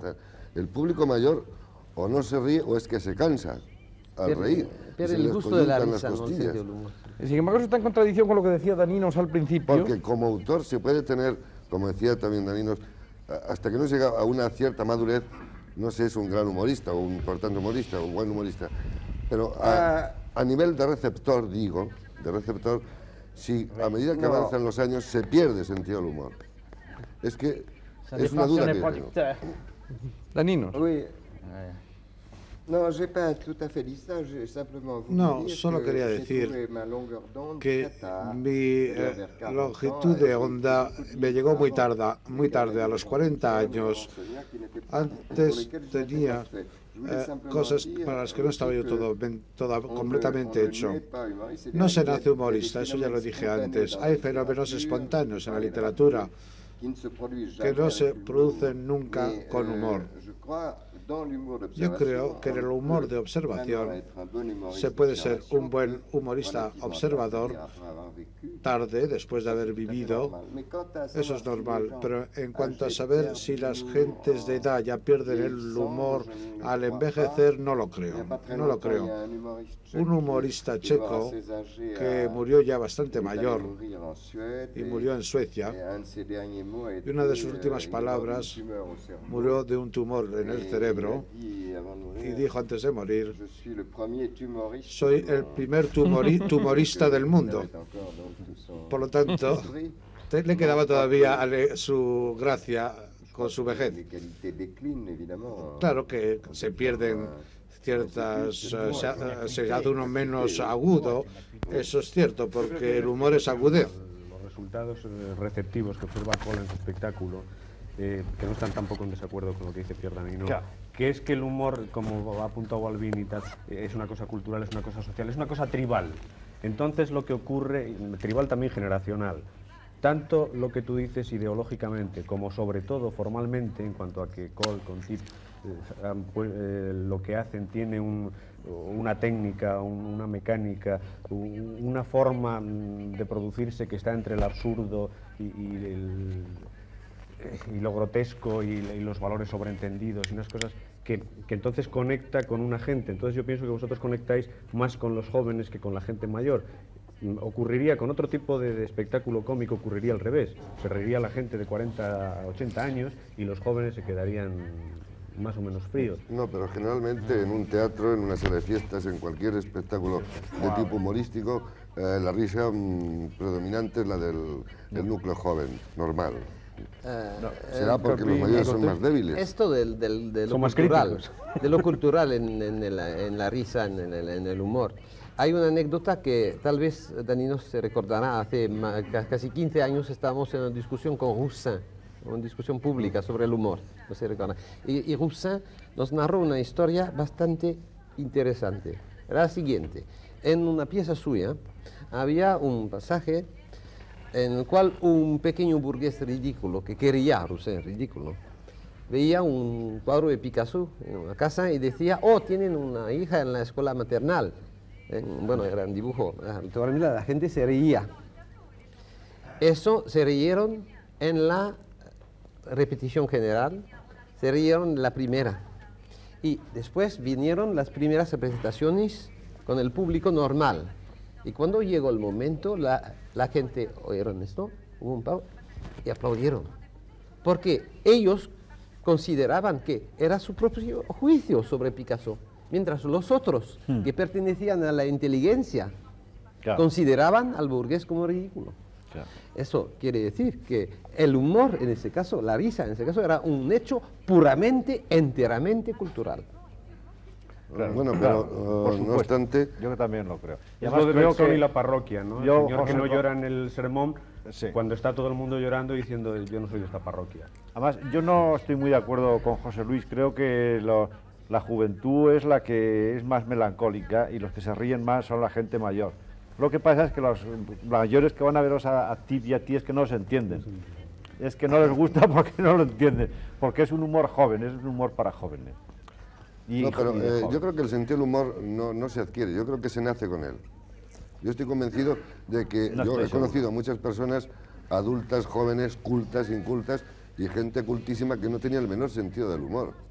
Pero gente de una gran preparación. Bueno, pero la cultura no es exactamente la educación. Y sin embargo he conocido gentes de una cultura completamente baja y tenían, no gracia, sino sentido del humor, auténtico sentido del humor. Porque hay gentes que es que nacen con él. Yo creo que es inherente, es como el que es rubio o es bajo, con perdón. Pero, yo creo que había que diferenciar entre el hombre culto y el hombre evolucionado, mentalmente evolucionado. Lo que está diciendo José Luis de la gente muy preparada que no tiene ningún sentido del humor, evidentemente sí es verdad que tampoco se corresponde, eso es cierto. Por ejemplo, yo me estoy acordando de dos ejemplos de humor político perfectamente conocidos de todos, de nosotros y de los espectadores, que es uno, el Khrushchev, y que además son dos tipos de humor, sacando el zapato en la ONU y dando con el zapato en la mesa, cosa que a lo mejor en un determinado tipo de sociedad puede causar risa, en otro puede causar disgusto, y al mismo tiempo Macmillan respondiendo que me lo traduzcan, cuando estaba dando el otro con zapatos en la mesa, es decir, responden perfectamente a los tipos de cultura, ¿no? Y luego sobre lo de la cultura también hay una anécdota. Pero son dos humores, es curioso, en el mismo momento se produjo, y eran dos políticos que vivían de otra cosa y no se dedicaban a esto profesionalmente, vamos, es una cosa muy curiosa. Hay otra anécdota de Churchill muy curiosa también. Macmillan creía tal vez que Khrushchev se expresaba en Morse. Es curioso porque encontramos muchas veces personas que dicen no conozco nada de las matemáticas, ni de música, ni de pintura, pero jamás le dirá a nadie yo no tengo ningún humor. Todo el mundo quiere tener humor, quiere decir que el humor es lo más compartido en el mundo. Hay muchas personas que dicen no tengo humor, pero sin embargo eso sí suele tenerlo. Hay otra anécdota que yo quería contar porque es interesante, de un político. Es que las de los políticos es interesante. Churchill también tenía mucho sentido del humor y en el Parlamento en cierta ocasión en que por razones de protesta un diputado de su partido en señal de protesta se marcha del banco del Partido Conservador y se va al de enfrente al de los diputados laboristas. Churchill dice en un momento dado, dice, es la primera vez que yo veo a un ratón que nada en la dirección del barco que se hunde. Dice. Quiere decirse que yo veo que evidentemente, porque es un tipo de cosas que en otros pueblos a lo mejor no causarían risa. Probablemente no la causarían, sencillamente, no se entendería, ¿no? A propósito de Macmillan, hay una frase antológica también de un periódico de inglés que dice, ante el número 10 de Downing Street se para un coche completamente vacío. De él se apea Macmillan, señor Macmillan. También hay Churchill. C'était Churchill. C'était Churchill. Era Churchill, era Churchill. ¿Quién lo decía, no? Digo que también hay gente que asimila el humor de una manera absurda. Por ejemplo, nosotros en el show que hacíamos antes leíamos unas noticias y una de las noticias era no han podido ser trasladados los restos de Agustina de Aragón por estar prohibido el tráfico de heroína.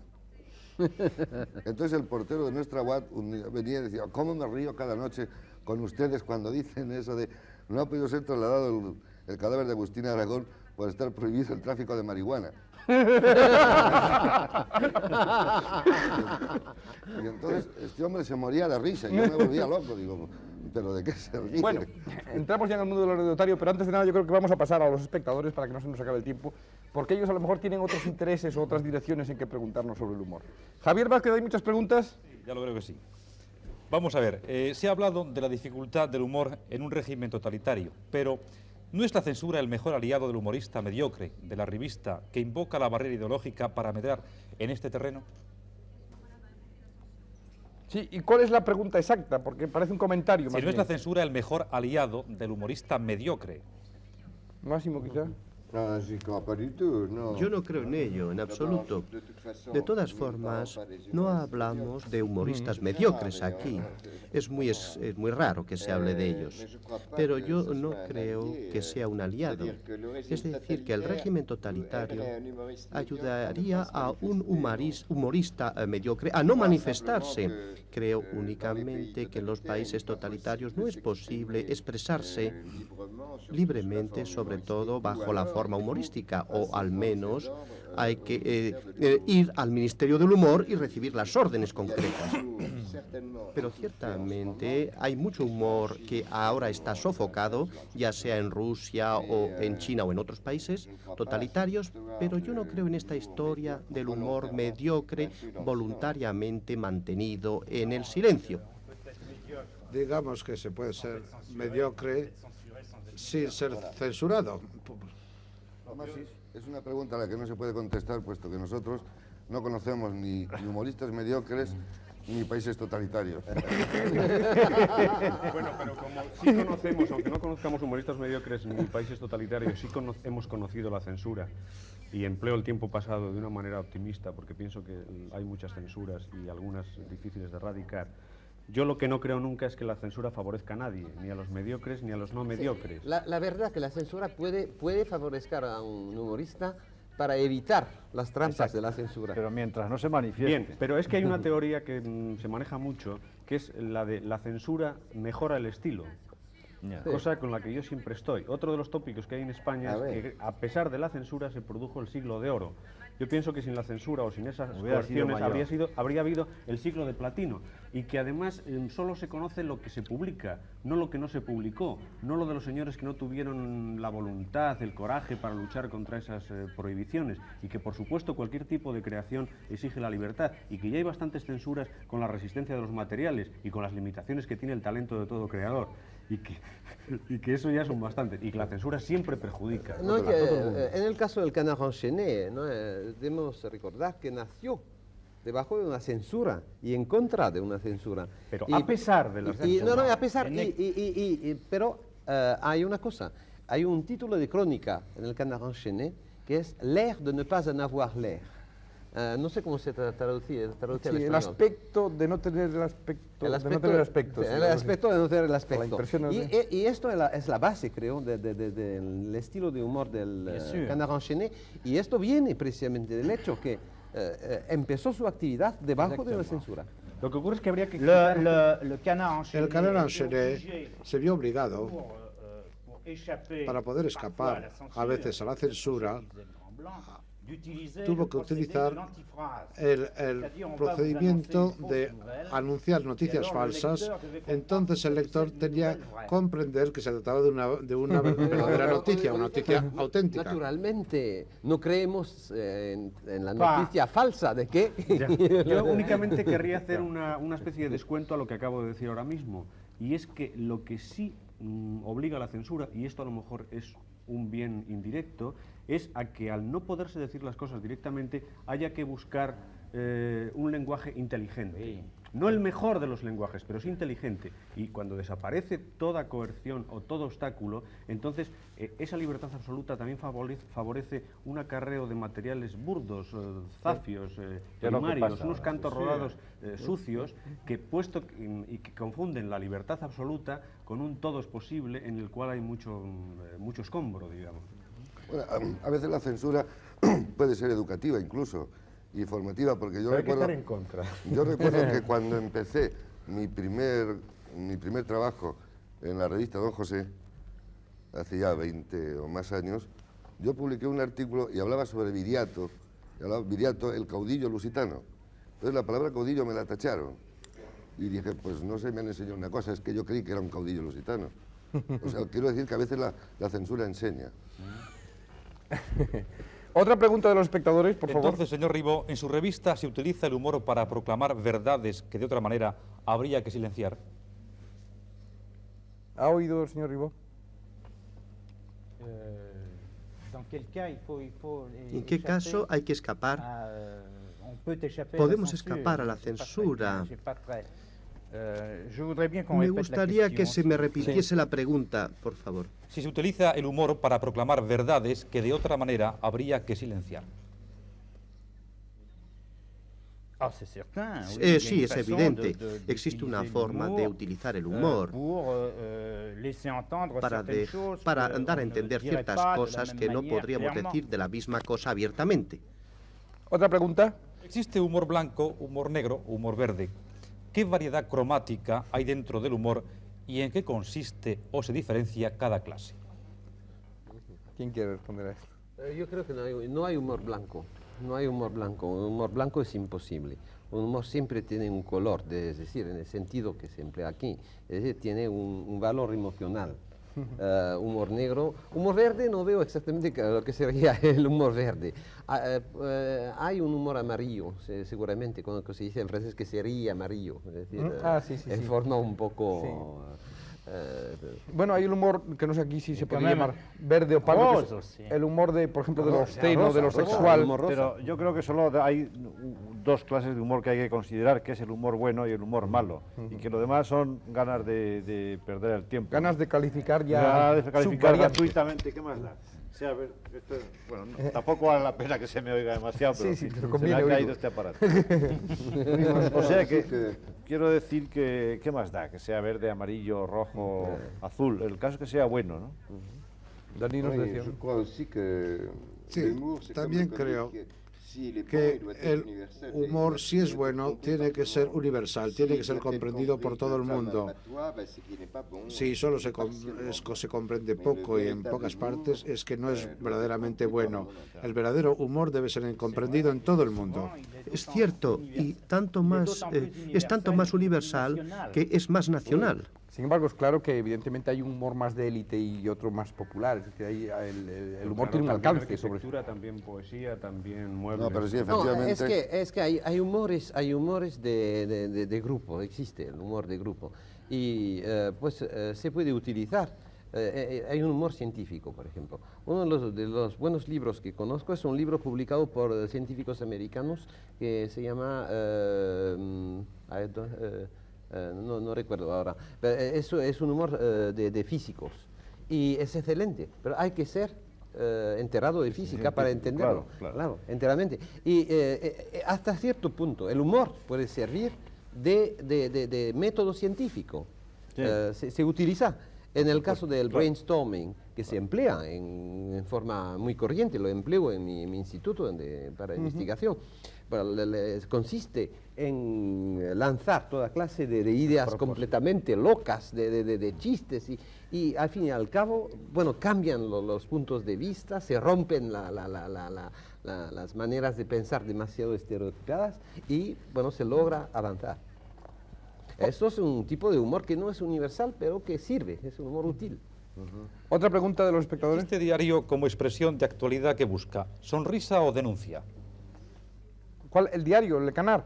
No, el chiste diario. El por chiste ejemplo, diario. Que hace Mingote. ¿Mingote quizá? ¿Cómo? ¿Si busca denuncia o sonrisa? Sí. Pues yo creo que lo ideal es denunciar y que además que se rían con lo de sonría, claro, eso es el ideal. Supongo, Máximo, dilo tú. Bueno, Máximo, yo por no ejemplo, busco ninguna de las dos cosas. O sea, no denuncio por falta de vocación denunciadora. Yo dudo mucho que yo sea un humorista, supongo que la gente que ve mis cosas no lo duda, sino que está segura. Y entonces yo siempre lo que pretendo con mis dibujos, con mis textos, con todo, es mostrar la realidad tal y como yo la veo. Lo que ocurre es que cómo la ve un humorista, hasta donde lo sea, pues me parece que es que razona hasta más allá de lo razonable. Claro. Se adentra en unos terrenos. Pero decir las cosas tal como tú la ves es una denuncia y a veces hasta una injuria para mucha gente. Bueno, pero será porque la fotografía resulta denunciadora como tal. En mí no hay una actitud moral, tampoco una actitud condenatoria, quiero decir, de comisaría de guardia, que es lo que me lleva a la palabra denuncia. Es lo que hemos dicho antes, decir que... Sí, es verdad que en los dibujos de Máximo, por ejemplo, los actuales del país, hay mucho más de editorial o de ensayo sobre el abstracto, sobre las situaciones absurdas que de su Bueno, el humor. editorial es otro de los elogios que se hace a los caricaturistas de periódico que a mí siempre me suena a insulto. Me parece que el dibujo de humor es el antieditorial en cuanto a que el editorial representa un pensamiento institucional y, si se quiere, mostrenco, y el dibujo es una subjetividad que solo es objetiva en la medida en que quiera ser recibida como tal. Por otra parte, en fin, no voy a hablar personalmente de mis cosas, pero lo que ocurre es que a mí, en contra del humor político más último o del que es obligado en muchas publicaciones o lo que sea, cada vez me interesa menos los señores concretos, a pesar de que encarnen las instituciones, porque pienso que son sustituibles y porque cuando es sustituido ese ministro antipático, ese director general antipático, todo sigue igual. Quiero decir que yo pienso que... Pero bueno, aquí nunca se ha dado ese caso. Bien, acepto el inciso. Me refiero a que yo, quizá porque me voy haciendo escéptico con el tiempo, no sé si porque me ría menos, creo que hay unas constantes institucionales, más que institucionales, no empleo palabras estructurales para que no me riña el señor Darguino, pero de juego de poderes. Y entonces a mí el conflicto que más me interesa es entre los que tienen el poder y los que no lo tienen. Y yo siempre pienso que los que lo tienen son los que poseen los medios que dan el poder, que casi siempre creo que son económicos y de otro modo, hasta el punto de que yo creo que incluso cuando las elecciones las gana un grupo, no estoy muy seguro de que las gane un grupo. Sí creo que las ganan unos líderes que pasan a formar parte de ese poder y de ese establishment, y solo cuando tienen que hablar se acuerdan de que de alguna manera representan a sus bases, enlazan con aquellas cosas. Pienso que todo el pueblo, en la derecha y en la izquierda, es perdedor de todo tipo de elecciones, que hay un poder siempre permanente y hay unos desposeídos también casi siempre permanentes, aunque a nivel individual se produzcan corrimientos de tierras, y entonces en ese conflicto yo, por vocación o por genética o por lo que sea, parece que he elegido los desposeídos o he elegido los de tal. Entonces cada vez voy haciendo un humor más genérico, voy sustituyendo a las personas concretas por masas pequeñitas de gente que no son masas, porque pienso que cada uno de esos puntos tiene una biografía, y voy sustituyendo esos ministros, esos directores generales, por unas arquitecturas cada vez más aplastantes o cada vez más grandes. Es un programa particular mío, yo les pido perdón a ustedes y a los que estén escuchando este programa. Pero Escarpí quería añadir algo a eso. No, digo que mi experiencia del humor diario, desde 30 años, o 29 años exactamente, diario, cada día, cada mañana, es que no tiene sentido preguntar si es sonrisa o denuncia. Es una reacción. Es una reacción que puede ser irritación, que puede ser emoción, que puede ser sonrisa, que puede ser risa. Pero mi trabajo en 10 minutos que me toma para escribir mi articulito es transformar la noticia de manera que se llame la atención a la noticia y haga sonreír la noticia sobre tal como es. Yo no sé cuando lo escribo, yo no sé si es una denuncia. Al día siguiente, leyéndolo en el periódico, es una denuncia, sí, claro, yo no lo sabía. Cuando lo escribo, no lo escribo para hacer una denuncia, es una reacción personal inmediata que se transforma en un sistema de sonrisa para el lector. Pero luego vienen las interpretaciones del lector, que pueden ser de las más disparatadas, que para uno aquello es una denuncia, para otro aquello es un insulto, para otro aquello es una cosa halagadora. Javier Vázquez, otra pregunta de los espectadores. ¿Y usted, Mingote, ha intentado influir en la política con sus personajes y con los chistes? ¿Que sí he intentado? Influir en la política. No, de ninguna manera, en absoluto, vamos, no me ha pasado jamás por la imaginación. ¡Qué embustero! Influir en la política, Dios mío. Yo no he hecho más que contar las cosas que veía. ¿Cómo voy a influir yo? Otra pregunta, Javier Vázquez. Bien, ¿se hace del humor una forma de ganarse la vida? Y de todo, ¿no? Bueno, sí, porque además. Es una profesión como otra cualquiera. Pero preguntará más bien en origen, calculo yo, que preguntará al espectador. Es decir, uno es humorista por otra razón. Tú decías, por ejemplo, que uno nace humorista, o con sentido del humor, por lo menos. En origen es más luego, además, yo creo que busca la porque manera, no se la tengo puede que ganar decir- de otra manera. Luego ya se descubre la vocación. Yo creo que no hay una profesión de humorista. Hay una profesión de escritor, de dibujante, de actor, de cantante, lo que sea, que se hace con humor o sin humor. Y no hay una profesión de humorista. ¿Otra pregunta? Vamos a ver. ¿Han oído hablar de humor extrasensorial? Nos pregunta un espectador. Yo no. Yo no. Yo no. Extrasensorial. La No hay más... El humor abstrait. El humor abstracto. ¿No hay más indicaciones o sugerencias del espectador? ¿Podrían hablar sobre ello? Pues por lo visto aquí no hay... No. Habría que saber de quién es la pregunta, si No hay es algún extraterrestre. Otra pregunta ahí. Bien. ¿Cuándo se es mejor humorista? ¿Con el estómago vacío o lleno? Lleno. Todo se es mejor con el estómago lleno. Cualquier cosa. No hay dudas. Humorista, obispo... Excepto Fakir.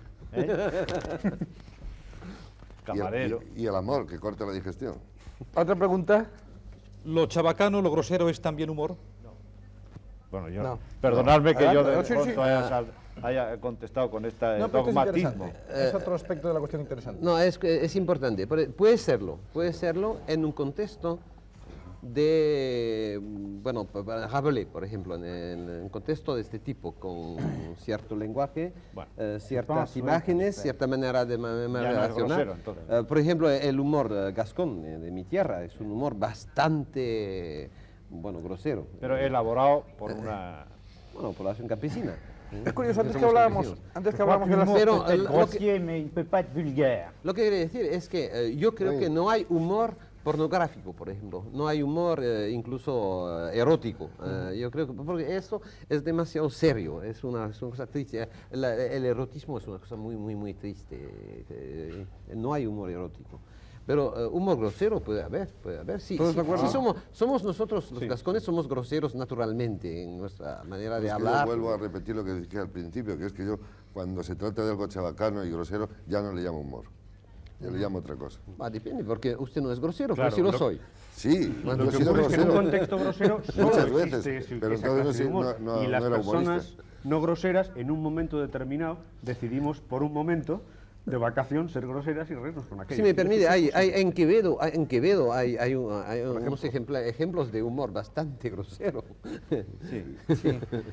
Volviendo a Freud, que citábamos al principio, Freud dice que, por ejemplo, en general el chiste sexual, el chiste pornográfico, que hablamos de todo esto, que se produce muy frecuentemente y hace reír frecuentemente a las personas que tienen graves problemas sexuales ellas. Es decir, estamos otra vez en lo que decíamos antes. Sí, bueno, Freud dice también que, por ejemplo, se cuentan muchos chistes de este tipo delante de las señoras para ir desarmando sus defensas. O sea que es una táctica más y tal. Otra pregunta, Javier Vázquez. Otro espectador que pregunta a Cole, ¿reírse de los demás de sus defectos es ético? No lo he oído bien, perdón. Que reírse de los demás y de sus defectos, es ético. Es ético. Supongo que no, naturalmente, pero si esa pregunta va hacia mí o hacia el humor que hacemos nosotros, le diré que nosotros nunca nos hemos reído de nadie. Nos reímos con la gente, no de la gente. No, eso sí, es parte, hay que decirlo, es parte del humor. Mi colega Chateau escribió un artículo sobre lo no serio, para no emplear la palabra humor, y explicó que, y Alfred Sauvy también escribió un artículo sobre eso, hay un humor de dominación,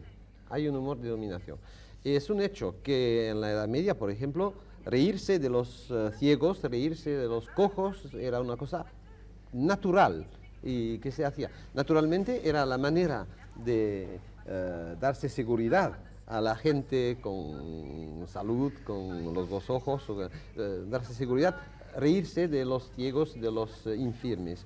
Y lo seguimos haciendo, se ve que en los mejores periódicos humorísticos, pero en casi todos, los temas son los maridos que tienen problemas con su mujer, o bien los que se van a suicidar, estos son temas casi clásicos. Y son gente que tienen problemas, no tenemos ninguna simpatía para ellos, nos reímos de ellos en sus problemas. Y de misma manera, el tipo del chiste de ciego, o el chiste de loco, el loco después de todo eso, enfermo, es clásico. Es clásico. Y digo que sí, en el humor hay esa parte que es un poco inquietante, que siempre hay debajo de la risa del que lee, no digo del que escribe, pero del que lee, hay siempre un poco de superioridad. Hay una película de dibujos animados para niños que se llama Polly Magoo o algo así. Sí, Magoo.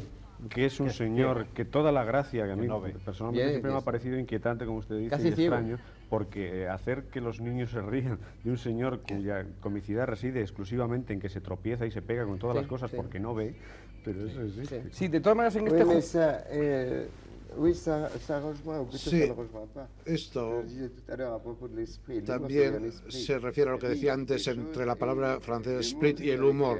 Je disais tout à l'heure que Yo decía hace unos instantes que el humor es menos feroz que el esprit, pero hay casos en que el humor se puede hacer feroz también.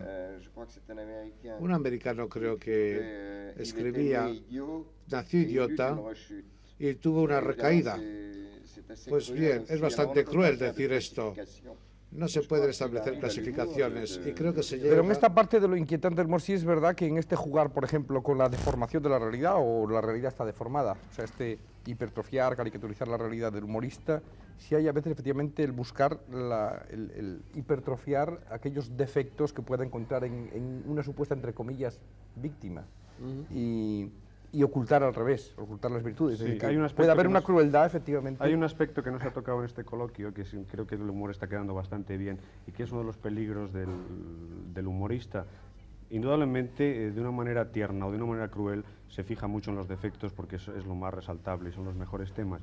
Y su peligro siempre quedar como ese señor que ve más que los demás, denuncia más que los demás, es más independiente que los demás. En definitiva, es un impertinente e insolente e insoportable primero de la clase, que se queda casi siempre fuera de aquello que critica, a pesar de que en los coloquios se dice que y que nos reímos de nosotros mismos, pero luego la práctica real, la mayoría de las cosas está en que la revista satírica, sobre todo, y muchas cosas, la definición que se saca al final es que todos los periódicos del país son la pura cretinet, toda la gente no sabe de qué va, los gobiernos son estúpidos, los electorados también, y solo hay unos señores que curiosa y mágicamente se salvan, que es la media docena de satíricos que hay en ese país. Digo, Si tant est qu'on admet l'humour... Admitimos el humor, que el humor puede ser político. Si lo admitimos, pues yo contesto a la pregunta, ¿podemos reírnos de los demás? ¿Y es moral? Pues yo digo que sí, que es moral de reírnos de los demás, porque si no, ya no hay ninguna regla en este juego. ¿Podemos burlarnos de un gobierno del que consideramos que actúa mal? Sí, podemos reírnos de él. Es una forma de combatirlo. Sí, claro está. Sí, bueno, una última pregunta, Javier Vázquez. Entonces, en un chiste, la última pregunta, ¿qué es más importante, el texto o el dibujo? Quizá Máximo, que es el que más hace, yo y José Luis, los dos. Yo creo que el texto y el dibujo son dos dibujos o dos textos de diferente expresión. O sea, me parece que un dibujo y un texto son la misma cosa. Yo creo que el humor dibujado, que es al que parece que se refiere esta pregunta, es un género muy híbrido, a lo que más se parece es al cine, es un género literario más bien, aunque no tenga palabras. Yo desde hace un año o dos, seguramente en una temeridad de la que me arrepentiré, he quemado las naves y he decidido ya no hacer más dibujos con pie. Pero de todos modos, sobre todo en los dibujos de actualidad, siempre tiene que haber algún rótulo o alguna identificación o algún león de las Cortes o alguna estatua de la libertad o algo que está en un lenguaje que, aunque sea gráfico, también es literario. Pienso que es un todo y de lo contrario, pues decir que el humor sin palabras es más importante que el sin palabras sería condenar el cine sonoro y pensar que todas las películas deberían ser mudas. Son maneras, lo que ocurre es que yo creo que debe ser coherente. Lo que sí habría que señalar es que tienen que ser complementarios y necesarios. Si un pie de dibujo de humor funciona sin el dibujo, algo falla ahí. Quiero decir, hay muchos pies que son graciosos por sí mismos y que podrían ser publicados sin el dibujo correspondiente. Entonces, eso me parece que es un humor de segunda categoría o algo tal. Entonces, pienso que la gracia de ese pie, más que en las palabras, debe estar en la complementariedad que tiene con ese dibujo. La situación visual, junto con esas palabras que pueden ser planas y no graciosas, da la gracia a aquello. En definitiva, las dos cosas son igual de importantes y pido perdón por ser tan prolijo. No, yo creo simplemente que el humor gráfico permite unas expresiones, unos efectos, es natural, que no permite la palabra y al contrario hay casos de especialización. Tengo un ejemplo de humor puramente gráfico de Luis de Olmo, que es el que hacía la cinta dibujada de Donceles en la Gaceta del Norte.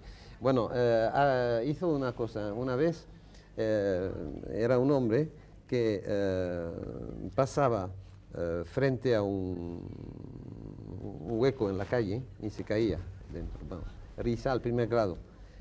Segundo dibujo, pasaba y siempre con el periódico, leyendo el periódico, al pasar al nivel del hueco, daba la vuelta y se veía después que había una ventanilla el periódico. Bueno, risa en el segundo grado. Tercer dibujo, viene de frente y se ve que no hay ventanilla el periódico y evita el hueco. Y entonces, en tercer dibujo, saca el periódico y hace así al lector. Es humor tercer grado. Eso no se puede con palabras expresar. No. Es enteramente una historia típicamente gráfica. Mi encuentro en general siempre publica texto, ¿no? Siempre hay pie en... Sí. No sé, que yo recuerde así. Normalmente sí, dibujo y texto. Pero creo que el ideal sería, lo que hace Máximo es perfecto, hacer un dibujo. No sé si es un ideal. Aparte de que pienso siempre que la palabra está llena de imágenes, claro, y que en los dibujos hay una lectura literaria. Él acaba de decir que es que se lo ha propuesto así y me parece perfecto, pero es un error mío. Es una servidumbre tremenda de la que yo te compadezco muchas veces. Sí. Bueno, señores, yo quisiera haber vuelto al principio, pero el tiempo ya se nos va. Quisiera haber vuelto al principio para hablar precisamente otra vez de la terapia del humor, a la que alude el título del programa y a la que ha aludido Daninos con frecuencia. En cualquier caso, ya lo Pedevea, que tampoco siempre era humorista, decía que con mejor salud anduviera si usara más el humor. En cualquier caso, da gusto haber estado con ustedes hoy, se lo digo especialmente, no lo he dicho hasta ahora, no porque estuviera menos a gusto con otro colega, sino porque justo este programa que pretende no dramatizar. Sí, José Luis. No, es que, ya que estamos a punto de terminar, yo quería decir a los espectadores que si en este coloquio se han aburrido o no esperaban o reírse más con este coloquio de humoristas, quería recordar finalmente una anécdota estupenda de un crítico de teatro americano que decía que cuando en un estreno está avanzando el estreno y la gente empieza a hacer así, mal asunto. Pero que es mucho peor cuando después de hacer así, hacen así. Bien. Pues eso se trata. En cualquier caso, lo que hoy ha habido es una tertulia. Es visual, además, y muy televisivo. Ha habido una tertulia, ha habido poca necesidad de que yo intervenga y de cortar, porque realmente es lo que nosotros pretendemos, es justamente no dramatizar, porque lo que haya o no haya de dramático debe haberlo en el contexto, no en la manera. Y esto es todo, esto es lo que pretende La Clave. Ya saben ustedes que la semana que viene hablamos por segunda y última vez, de momento, de los periodistas. La primera vez fue sobre la empresa de informar, es decir, sobre el mundo empresarial, libertad de expresión, etc. Esta segunda va a ser sobre el buscar las noticias, el mundo del periodista de acción.